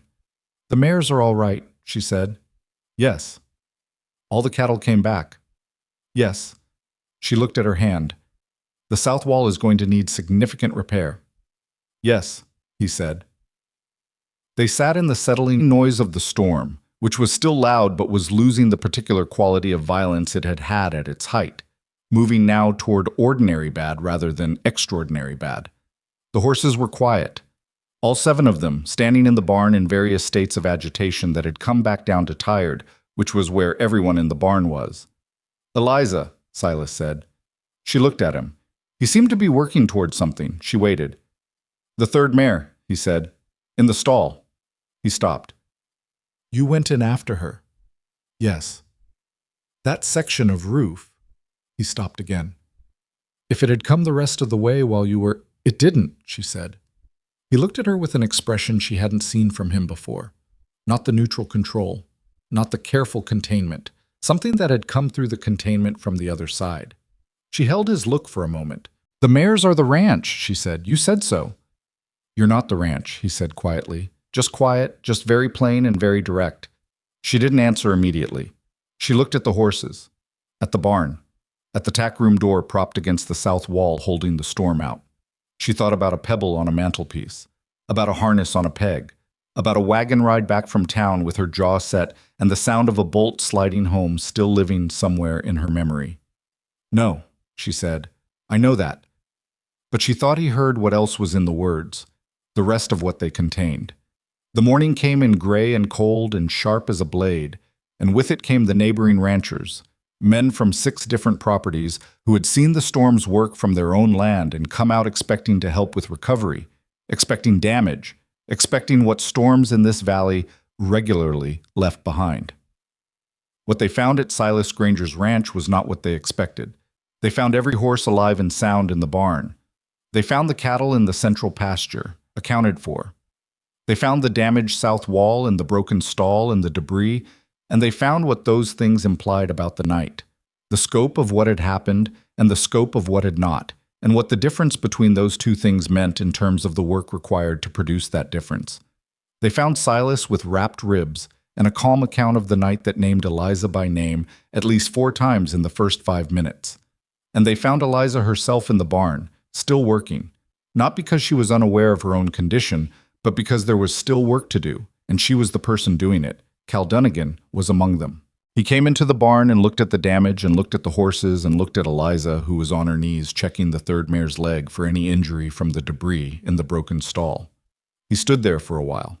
She was aware of him standing there. She kept working. He said finally, "That mare went through the stall wall last night?" "Yes," she said. "And you went in after her? In that section while the roof was—" "Yes," she said. He was quiet. She looked up at him. His face was doing something she hadn't seen it do in the weeks she'd been working alongside him on the days that weren't Tuesdays. The certainty was gone from it. That impervious, organized sureness about what she was and what she was here for and what she would ultimately do. The wall of it had a crack in it now, and through the crack was something more complicated and more human. He looked away first. "What needs doing?" he said. She told him. And he did it. Outside in the pale morning light, Silas was talking to the gathered ranchers about the south wall and what the repair would take, and she could hear the conversation from the barn with the particular clarity that cold air provides. And she heard the moment it shifted, the moment it stopped being about logistics and became something else, the moment a man named Garrett, who ran the next property north, said, "Silas, you had yourself one hell of a night." And Silas said quietly, "I had help." And the way he said it left no room for any interpretation except the true one. The valley was listening. It had been listening for weeks, in its way, the way small places listen, gathering information, deciding what to do with it. And what it had gathered over those weeks, and then across the specific and undeniable evidence of one November night, was adding up to a picture that was different from the picture it had started with. Not everyone would revise what they thought about Eliza Ashbourne. Some people don't revise. They are built for certainty, and certainty is what they maintain. But some would. Some were doing it right now, standing in that yard in the gray morning, looking at what had survived the night and thinking about what that survival required. That was something. It wasn't everything. It wasn't the resolution of anything. The gossip would continue, and the doubts would continue, and the Tuesdays would continue, and there was still a south wall to rebuild. And winter was not finished with them, and there were approximately 400 other things that needed doing before spring. But standing in the barn in the cold morning light, with the third mare warm against her shoulder, Eliza felt the weight of the valley's judgment shift slightly in a way she hadn't felt since the night she walked up Silas's lane with everything she owned in one hand and her daughter in the other. Not acceptance. Not yet. But something more honest than dismissal. And the morning held. The south wall took 3 weeks to repair properly, and it was not a smooth 3 weeks. The first problem was lumber. The nearest mill was 40 miles east, and the storm had taken out a section of the main road in 2 places, which meant supply wagons weren't moving on the regular schedule, which meant Silas had to work with what was on the property and what the neighboring ranchers could spare from their own reserves. Garrett, from the north property, brought over a load of posts without being asked, which Eliza noted and filed away as meaningful. 2 other ranchers sent over boards that were not quite the right dimension, but were workable with enough effort. The effort was Cal and Pete's, mostly, and Cal threw himself into the reconstruction with a focused energy that Eliza chose not to comment on because commenting on it would have required acknowledging the change in him, and acknowledging the change would have required both of them to acknowledge what preceded it, and neither of them was built for that kind of conversation. So Cal worked, and she worked around him, and the wall went up. Silas worked too, which was the problem. His ribs were cracked. She was certain of it from the second day, when she'd seen him move a certain way reaching for a tool, and the thing that crossed his face was beyond the ordinary vocabulary of pain. She'd told him. He'd said they'd done what they were going to do regardless, and that wrapping them tighter wasn't going to change the repair timeline. She'd said she could manage more of the outdoor work if he'd take on the tasks that didn't require lifting. He'd said he was fine. This was the first time she came close to losing her temper with him. Not the second time he said it, or the third. The fourth time, on the fifth day, when she watched him lift a section of board alone that two people should have been carrying and go the particular white around the mouth that meant the pain had breached whatever management strategy he was using. That was when she set down what she was doing and walked over to him and said, in a voice that was very level and very quiet and contained everything she was not yelling, "If you tear something that doesn't heal right, you will not be able to run this ranch in the spring. And then everything that happened the other night becomes meaningless. So give me that board and go sit down." He looked at her. She held his gaze with everything she had. He gave her the board. He did not precisely go sit down. He relocated to the task of sorting and measuring hardware for the stall reconstruction, which required no lifting and which he could do seated on an upturned bucket. She counted this as a victory and did not push further. What happened after that was a slow and not particularly graceful renegotiation of who did what on the ranch while his ribs healed. He resisted at every other step, not from pride exactly.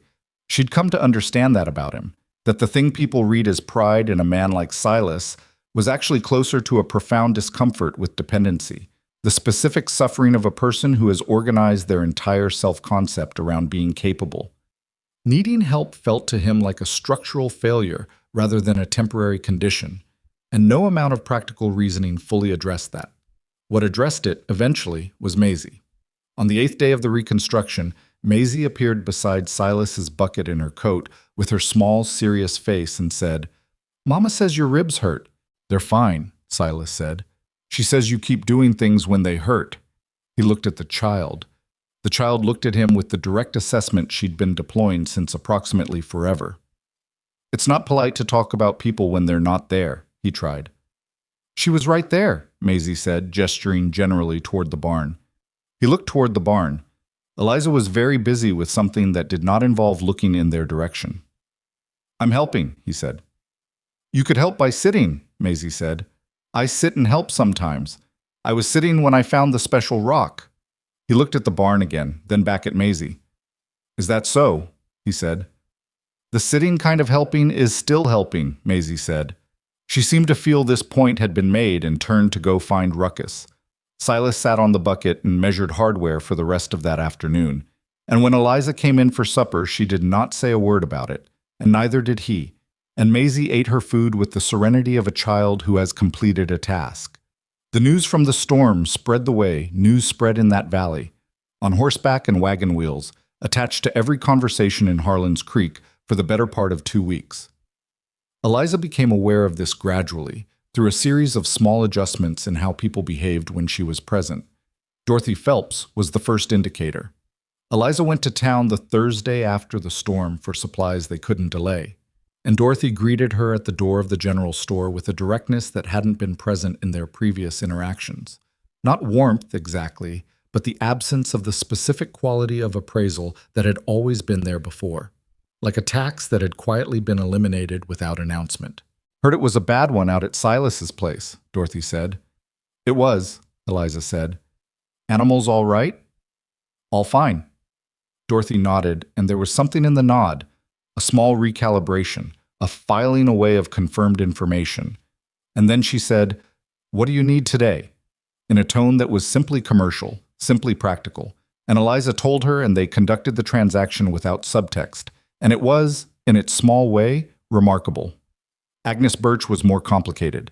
Agnes came to the ranch on a Saturday, which was unusual enough on its own to make Eliza careful when she answered the door.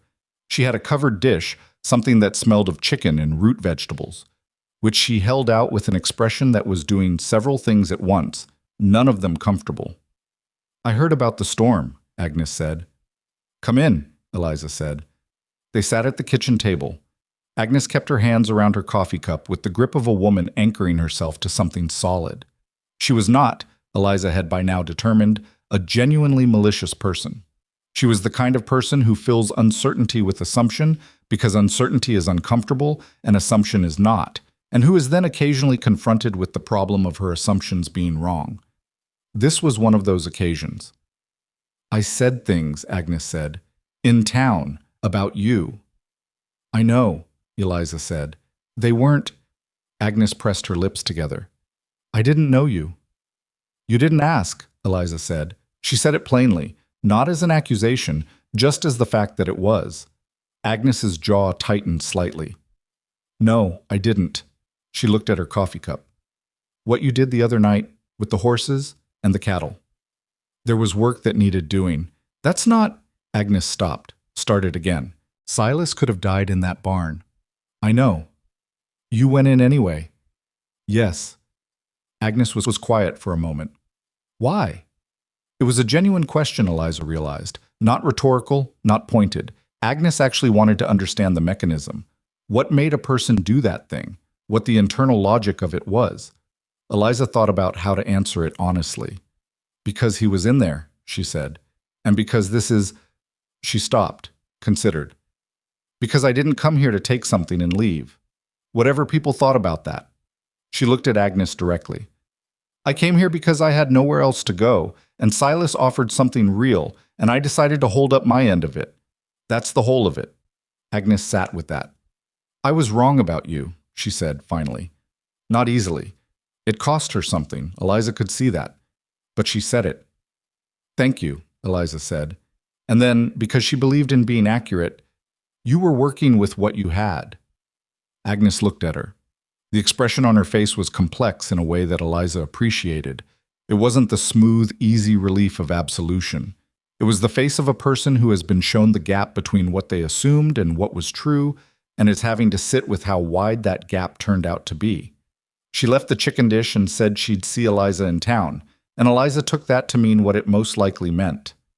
Silas, when she told him Agnes had come, was quiet for a moment and then said, That probably cost her something. It did, Eliza said. I gave her credit for it. He looked at her. You didn't have to do that, he said. I know, she said, but she'll do better going forward if she's not ashamed of having done worse before. So, he sat with that. Thomas taught you that? He asked. It was the first time he'd asked about Thomas. Not probing, not with any particular weight, just curious. The way a person is when they've been wondering something for a while and finally find a moment that seems right to say it. No, she said.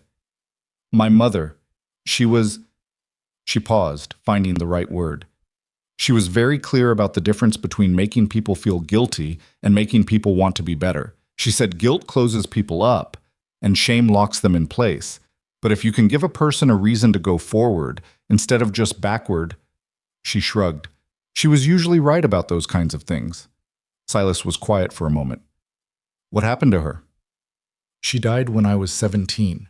Fever. He nodded slowly. The nod that receives something. I'm sorry, he said. She was good, Eliza said simply. I think about her most days. They were quiet together for a moment, the kind of quiet that isn't empty but is full of things that have been said and are settling. Then Silas said, I had a wife. She had known this, had gathered it from the accumulated evidence of the house and the valley's attitude toward him and the specific quality of his silences. But she didn't say so. She waited. Her name was Clara, he said. She died 4 years ago, the baby too. He said it in the way of a person who has said it enough times to have found the exact words that let them say it without breaking, but not enough times for those words to have stopped costing anything. It was a hard winter. The doctor was... He stopped. There wasn't enough time. She sat with what he'd given her and didn't try to organize it into something useful or manageable. I'm sorry, she said. Just that. He looked at his hands on the table. The house has been what it was when you found it since then, he said. Not because I didn't notice, just because... He seemed to search for the precise reason and then give up on precision. Just because. She understood. She understood it in the specific way you understand things when you've been inside a similar place and know the interior of it. The pebble, she said, after a moment. He looked at her. The one Maisie gave you. You put it on the mantelpiece and you haven't moved it. He was quiet. That's a good sign, she said. I think. He looked at the table, then out the window, then back at her with an expression that was more open than anything she'd seen from him in 3 months, and less comfortable and entirely real. Yeah, he said. I think so too. The conversation with Harlan Briggs happened 10 days after the storm, in Harlan's Creek, in the back room of the land office where Briggs apparently preferred to conduct business of any significance. Silas had asked Eliza to come, and when she'd said she didn't want to impose on a business matter, he'd said, with his particular plainness, "You see things I miss sometimes. I'd like you there." She'd gone. Briggs was already seated when they arrived, with his assistant beside him and a surveyor's map on the table that showed the proposed route in red ink. He looked at Eliza when they came in with an expression that didn't show much but showed that he was recalibrating something. "Wasn't expecting two of you," he said. "This is Eliza Ashbourne," Silas said. "She helps manage the ranch." Briggs looked at her for a moment. She held it without difficulty. "I've heard about you," Briggs said. Not unkind.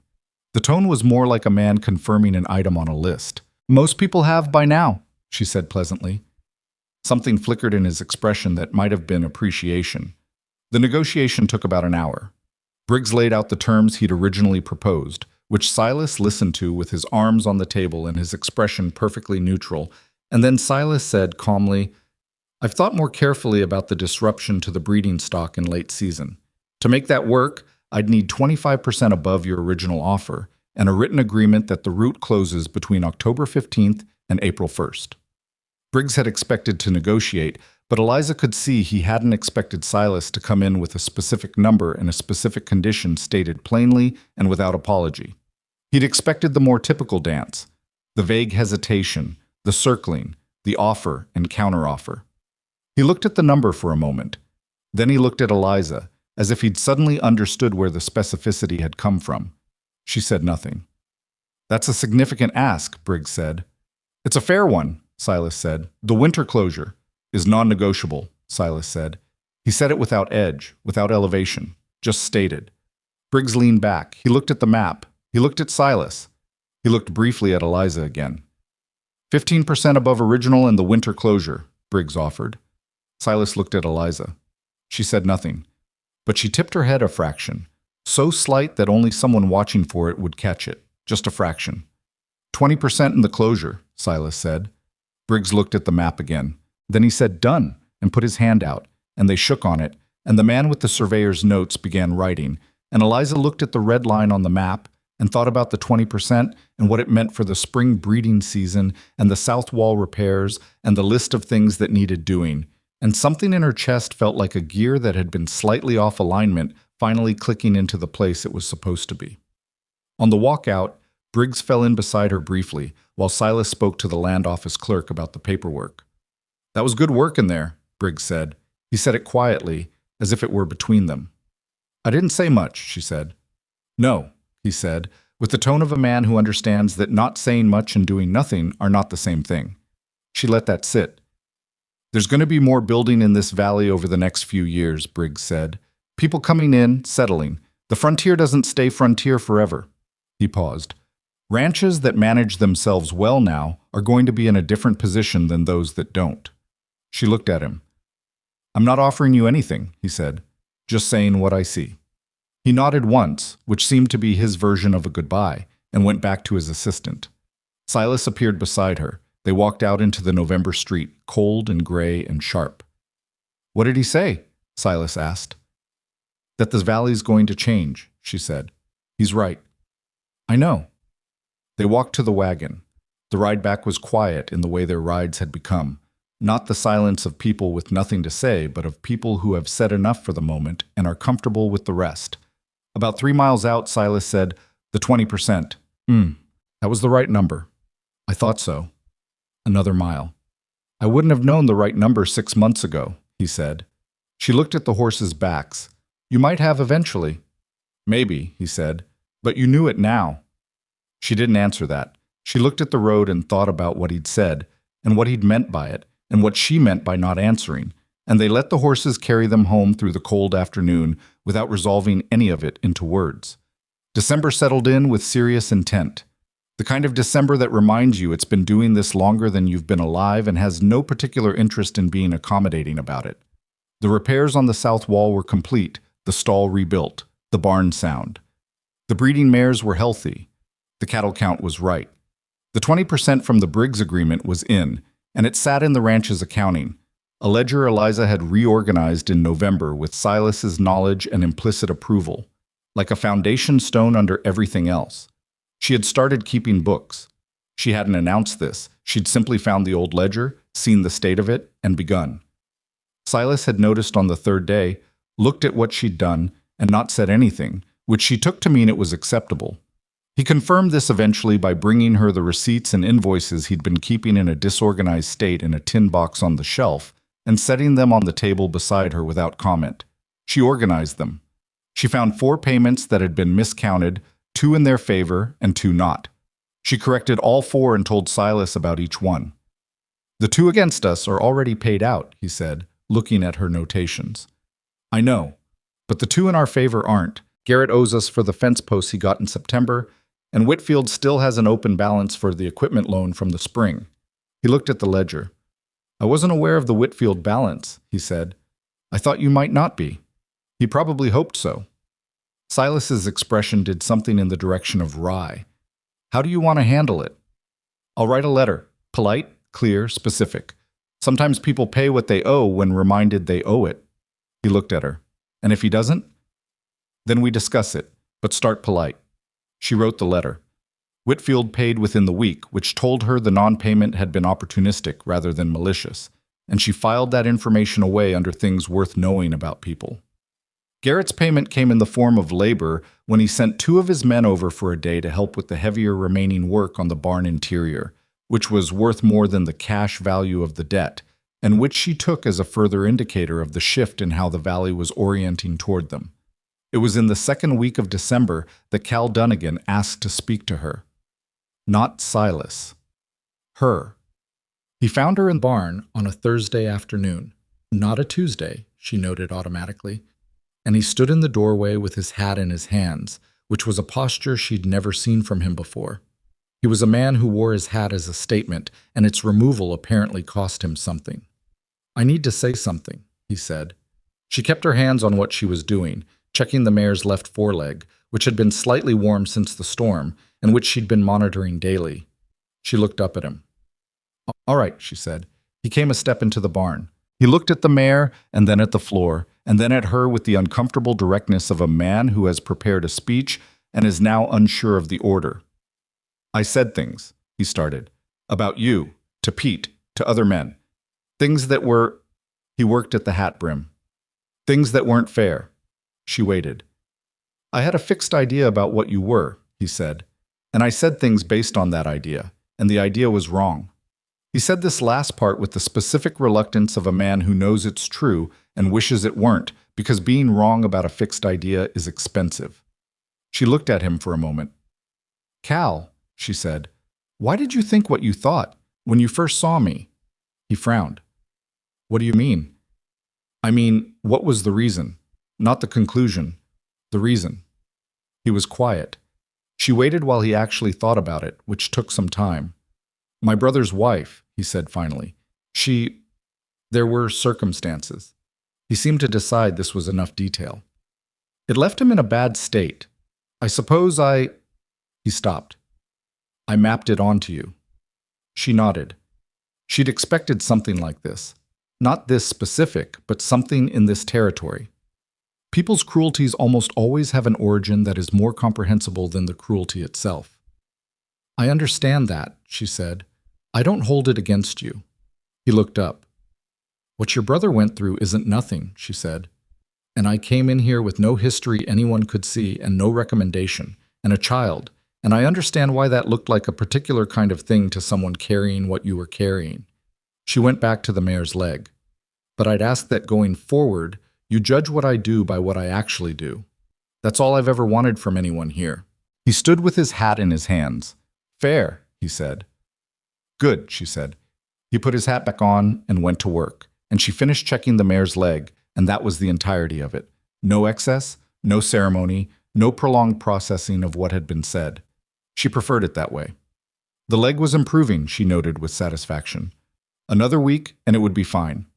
Christmas came to the ranch quietly and without much in the way of material expression, because the finances were better than they'd been, but not so much better that extravagance was sensible.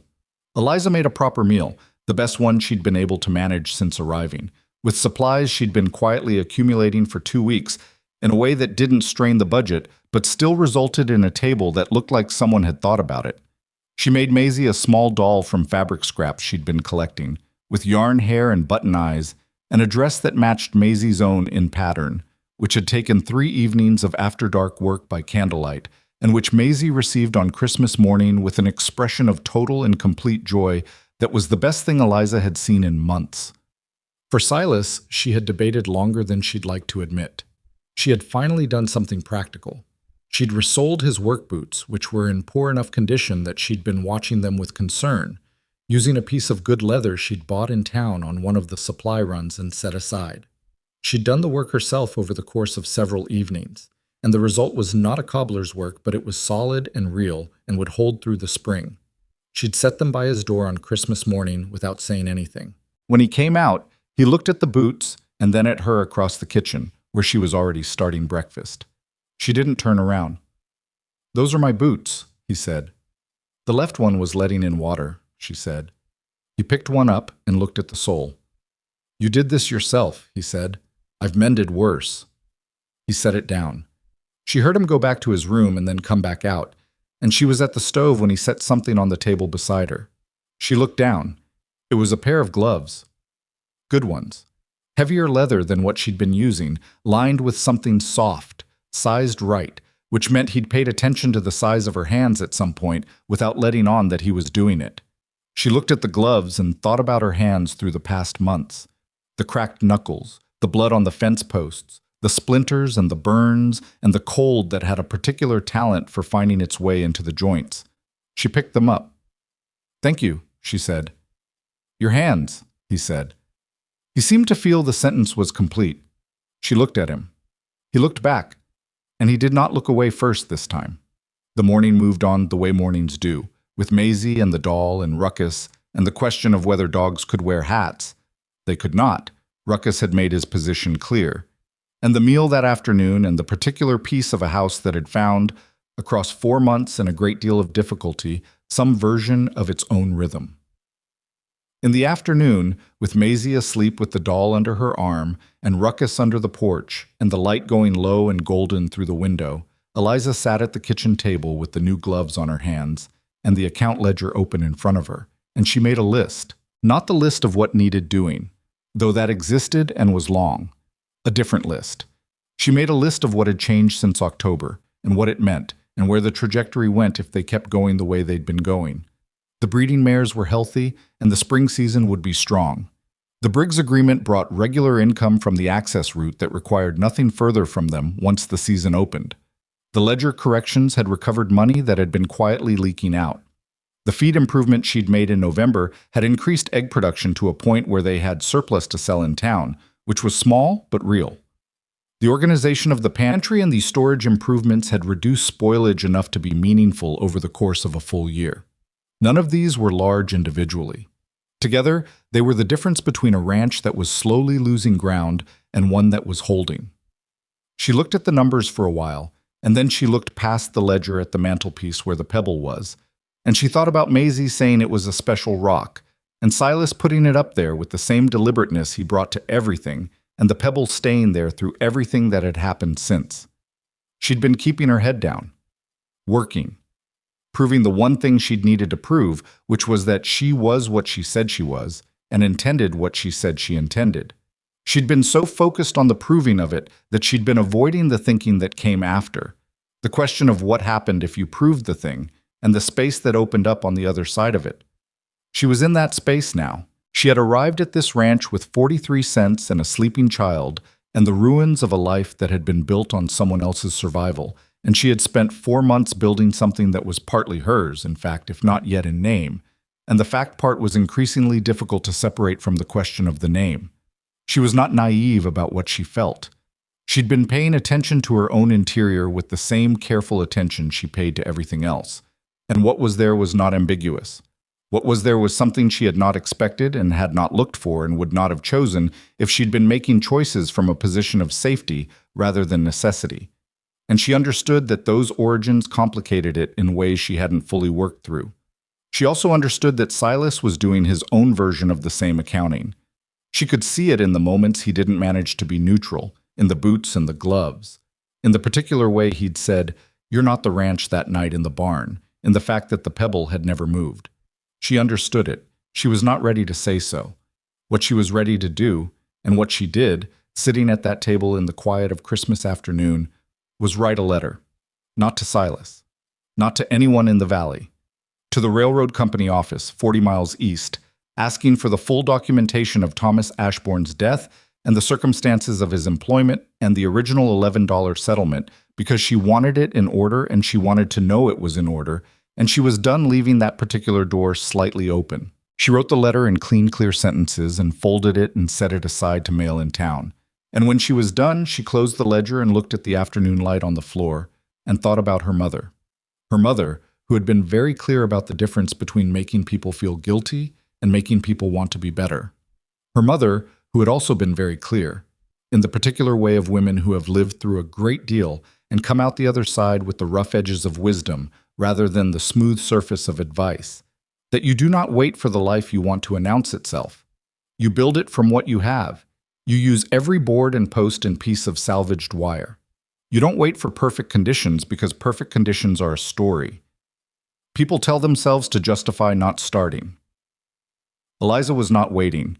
She folded her hands on the table and looked at the gloves. Real leather, properly sized. Thought about without being discussed. She was not waiting. But she was being careful, and careful and waiting were not the same thing, and she knew the difference, and for now the difference was enough to hold on to while everything else continued to find its shape. Outside, the Wyoming winter went about its work, indifferent and thorough and entirely without sentiment, and the ranch sat in the middle of it the way things sit when they have been built to last. Not perfectly, not without damage, but with their foundations in the ground where they're supposed to be, and their walls aligned against the wind, and smoke coming from the chimney that meant there was warmth inside, and the people who made it warm were still there. Still there. For Eliza Ashbourne, who had spent 14 months learning the precise weight of not having that, it was not a small thing. It was, in fact, everything. The railroad company's letter arrived on a Thursday in late January, carried by the post rider who came through Harlan's Creek twice a month, and who left it with Dorothy Phelps at the general store since the ranch had no direct delivery. Eliza picked it up on the regular supply run, recognized the return address on the envelope, and put it in her coat pocket without opening it in the store. She rode back the 10 miles with it sitting against her ribs, and she did not open it until she was alone in the kitchen that evening, after Maisie was in bed and Silas had gone out to check the barn the way he did every night before turning in. The letter was thorough, more thorough than she'd expected. The railroad company, apparently responding to whatever legal or administrative pressure the documentation request had triggered, had sent not just the confirmation of Thomas's death, but the full incident report, the witness statements from 2 other crew members, the original settlement documentation, and a supplementary letter that referenced a worker compensation review conducted 6 months after Thomas's death, a review that Eliza had never been notified of, and that had concluded she was owed an additional $47 that had never been paid. She read the letter twice. Then she set it on the table and looked at it. $47. 6 months after Thomas died, someone had calculated what was owed and then filed it somewhere and moved on. And for 14 months, that money had sat in a company account while she walked 11 days across frozen ground with 43 cents in her pocket and her daughter's lips going blue in the cold. She sat with that for a while. The specific quality of the anger it produced was different from the other angers she'd managed in recent months. Less hot, more settled, more tired. The kind of anger that has been waiting long enough that it's lost its urgency and become simply a fact about the world and how the world treats certain people. She folded the letter carefully. She would write back. She would claim the $47 because it was Thomas's money and Maisie's money, and she had earned the right to every cent of it through 14 months of doing without it. She would write the letter in clear, specific sentences the way she'd written to Whitfield, and the money would come or it wouldn't, but she would not leave the door open on it. She put the letter in the small box she kept under the cot where the important documents lived, and she went to bed, and she slept without difficulty, which told her something about where she was now compared to where she'd been. The spring arrived the way springs arrive in Wyoming when they finally arrive. Not gently, not as a gift, but as a hard-fought argument won inch by inch, against a winter that didn't concede gracefully. The ground thawed in stages, the mud season arrived in full force, and made everything twice as difficult for 3 weeks. And then one morning, Eliza walked out to the barn, and the air smelled different, and the difference was warmth, and it was real. The breeding season went well, better than well. 3 of the 4 mares foaled successfully, and the foals were strong, and the 4th mare, the one Eliza had crawled through debris to retrieve on the storm night, delivered her foal in early April with a smoothness that felt like the animal was making a point about having survived what she'd survived. Silas stood in the stall with the new foal the morning after it was born, one hand on the mare's neck, looking at what the season had produced, and his face had an expression on it that Eliza was glad to see. Not triumph, something quieter and more private than triumph, something that looked like a man who had been worried about the future for a long time and had just received specific breathing evidence that the future was still there. "She's a good one," Eliza said from the stall door. "Yes," he said. "The chestnut markings, that'll carry well."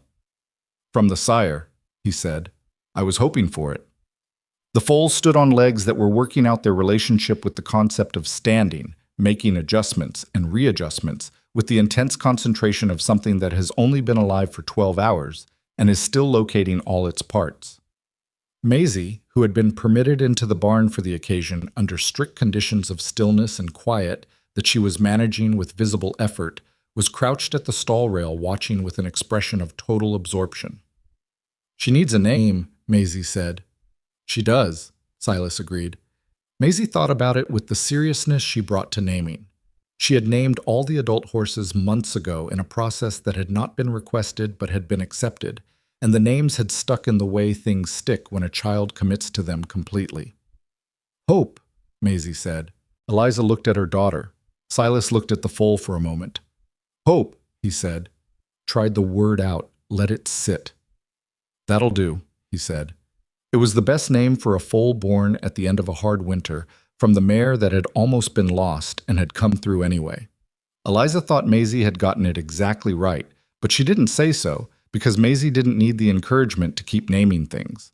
Harlan Briggs came through in May with the first cattle drive using the new access route, and the arrangement worked as cleanly as the negotiation had suggested it would.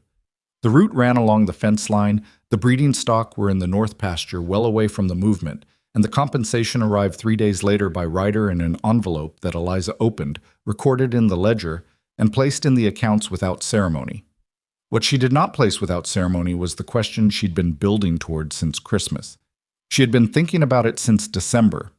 She'd been thinking about it with the same methodical attention she brought to the ledger and the fence lines and the organization of the pantry, turning it over, examining it from different angles, being honest with herself about what she was seeing each time she looked. She knew what she felt.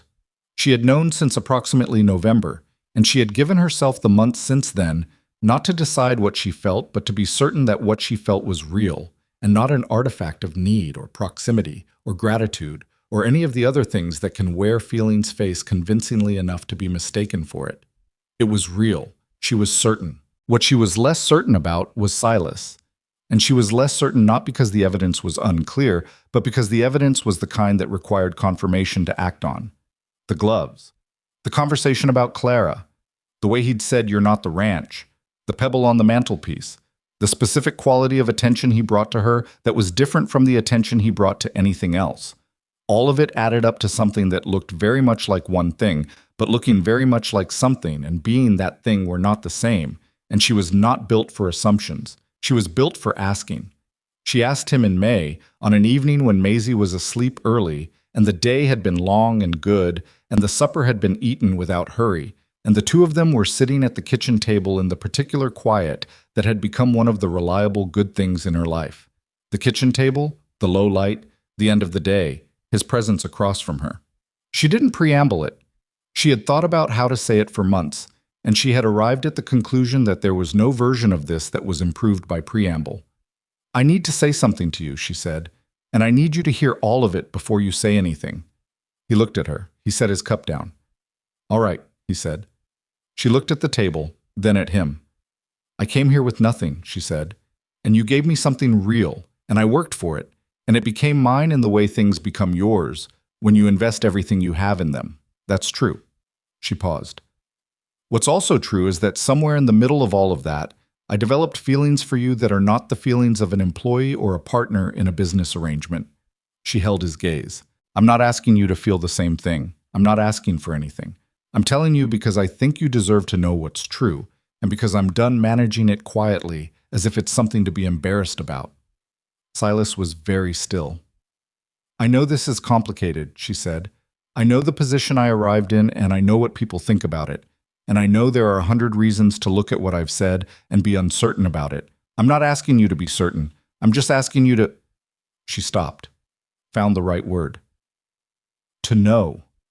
She stopped talking. He sat with it for long enough that she had time to wonder if she'd been wrong in every direction simultaneously. Then he said, I've been trying to figure out how to say something to you since around October. She looked at him. I'm not good at this, he said. I was not... Clara and I knew each other a long time before I said anything. A long time. I am not a fast mover in this direction. He looked at his hands. But I've been aware of you for months in a way that I was aware was more than it should be if you were just... He worked at the sentence. If this was just what it started as. She waited. He looked up. I'm not uncertain, he said. I want to be clear about that. I'm not uncertain, I'm just slow. She looked at him for a moment. That's all right, she said. I'm not in a hurry. Something crossed his face that was close to the laugh lines she'd seen the day of the flower incident. Real, unguarded, brief. You're always in a hurry, he said. About work, she said. Not about this. He reached across the table. Not grabbing, not demanding. Just put his hand on the table between them in a way that was an offering rather than a claim. She put her hand on his, the one he'd given her the gloves for. They sat that way for a while, and neither of them made it into more than it was, which was already enough. The conversation they had after that was practical and honest and imperfect in the way real conversations are, about what it meant, about Maisie, about the valley, and what people would say, and whether that mattered, and in what proportions. About Clara, a little. About Thomas, a little. About the fact that they were both people who had been through the specific geography of loss and knew its interior and were still standing, which was not nothing and was in fact quite a lot. About the ranch and what it was becoming and what they both wanted it to be. They talked past midnight, which neither of them had done in a long time, and the fire in the stove burned down to coals while they talked, and neither of them got up to add wood, and by the end of it the kitchen was cold enough to see their breath, but neither of them had moved from the table. There is a moment in most honest conversations, not the performed kind, not the kind where both people are managing the impression they're making, but the real kind, the kind where you've both said the true things and are sitting in the aftermath, where the room feels different, not resolved necessarily, just different, like weather that has passed and left the air cleared. That was the moment they were in when they finally stopped talking. Eliza looked at the cold kitchen and the low coals and the late hour, and said, I should add wood. I'll do it, he said. I'm already standing. You're not standing. She stood up. He stood up at the same time. They looked at each other across the table. I'll get the wood, she said. All right, he said.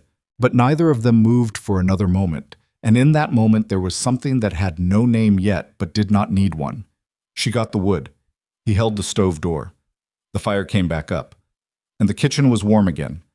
What followed was not a fairy story. Eliza would have been suspicious of a fairy story, and Silas had no particular use for them either. What followed was the ordinary and extraordinary continuation of building something real in a place that had tested them both in every way it knew how. They married in June, quietly, with a ceremony at the land office in Harlan's Creek that lasted about 20 minutes and involved the judge, Dorothy Phelps, as a witness, who had, to her credit, shown up without hesitation when Silas asked, and Maisie in her best dress holding Ruckus on a rope lead in a way that suggested the dog was an official participant, which no one disputed. Agnes Birch sent flowers, which arrived before the ceremony in a state that suggested they'd traveled with some urgency. Eliza put them on the table and thought about Agnes's face the day she'd said I was wrong about you, and felt something that was not quite forgiveness because forgiveness implied a debt, and she'd decided to release the debt, which was different. It was a choice she made for herself rather than for Agnes, and it made her feel lighter, which was the point. Cal Dunnigan shook Silas's hand after, and then looked at Eliza for a moment and said, "You'll be good for this place," in a tone that was as close to genuine as she'd ever heard from him, and she thanked him simply and meant it. The $47 arrived from the railroad company in August, 3 weeks after she'd sent the second letter, the one that had been somewhat less polite than the first. She deposited it in the ranch accounts and recorded it in the ledger under Thomas Ashbourne owed, and felt the door close on that particular room with a quiet and final sound.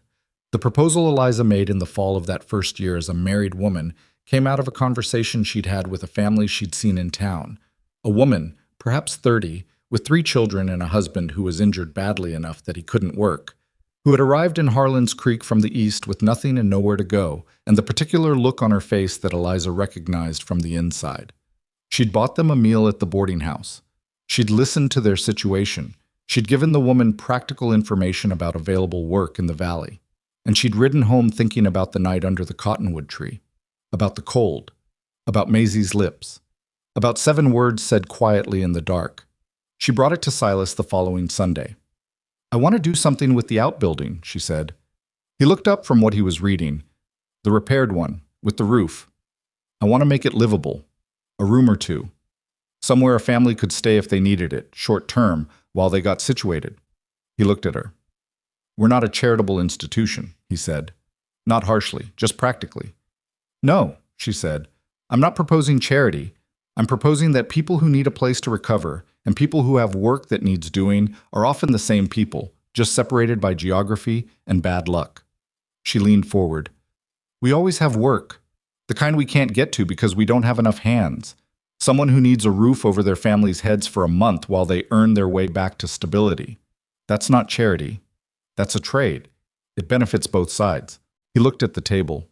"The family in town," he said. He'd heard about them from Garrett. "They're one family," she said. "There are others. Every season. Coming through on their way to somewhere that might not exist or coming from somewhere that stopped working. Some of them have skills. Some of them just have willingness. That's enough to work with." He was quiet for a long time. She let him be quiet. She'd learned the difference between his silences. This one was working, not refusing. "The outbuilding needs a stove," he said finally. "It does," she said. "And the roof on the east side needs another look. That's money up front." "Yes, and it comes back in labor through the season." He looked at her. She held it. "You want to do this," he said. "I was that family," she said. "Once. Not that long ago." He held her gaze for a moment. "All right," he said. They built it out over the following month. The stove, the repaired roof, 2 proper cots, a table, and a small pantry that Eliza stocked with basics. It was not comfortable. It was not designed to be comfortable. It was designed to be adequate, which for a family who had been sleeping outside was the difference between surviving and not. The first family who came to them was the one from town. The woman, her husband on the mend, the 3 children. They stayed 6 weeks. The husband turned out to be an excellent carpenter once his injury allowed him back to work.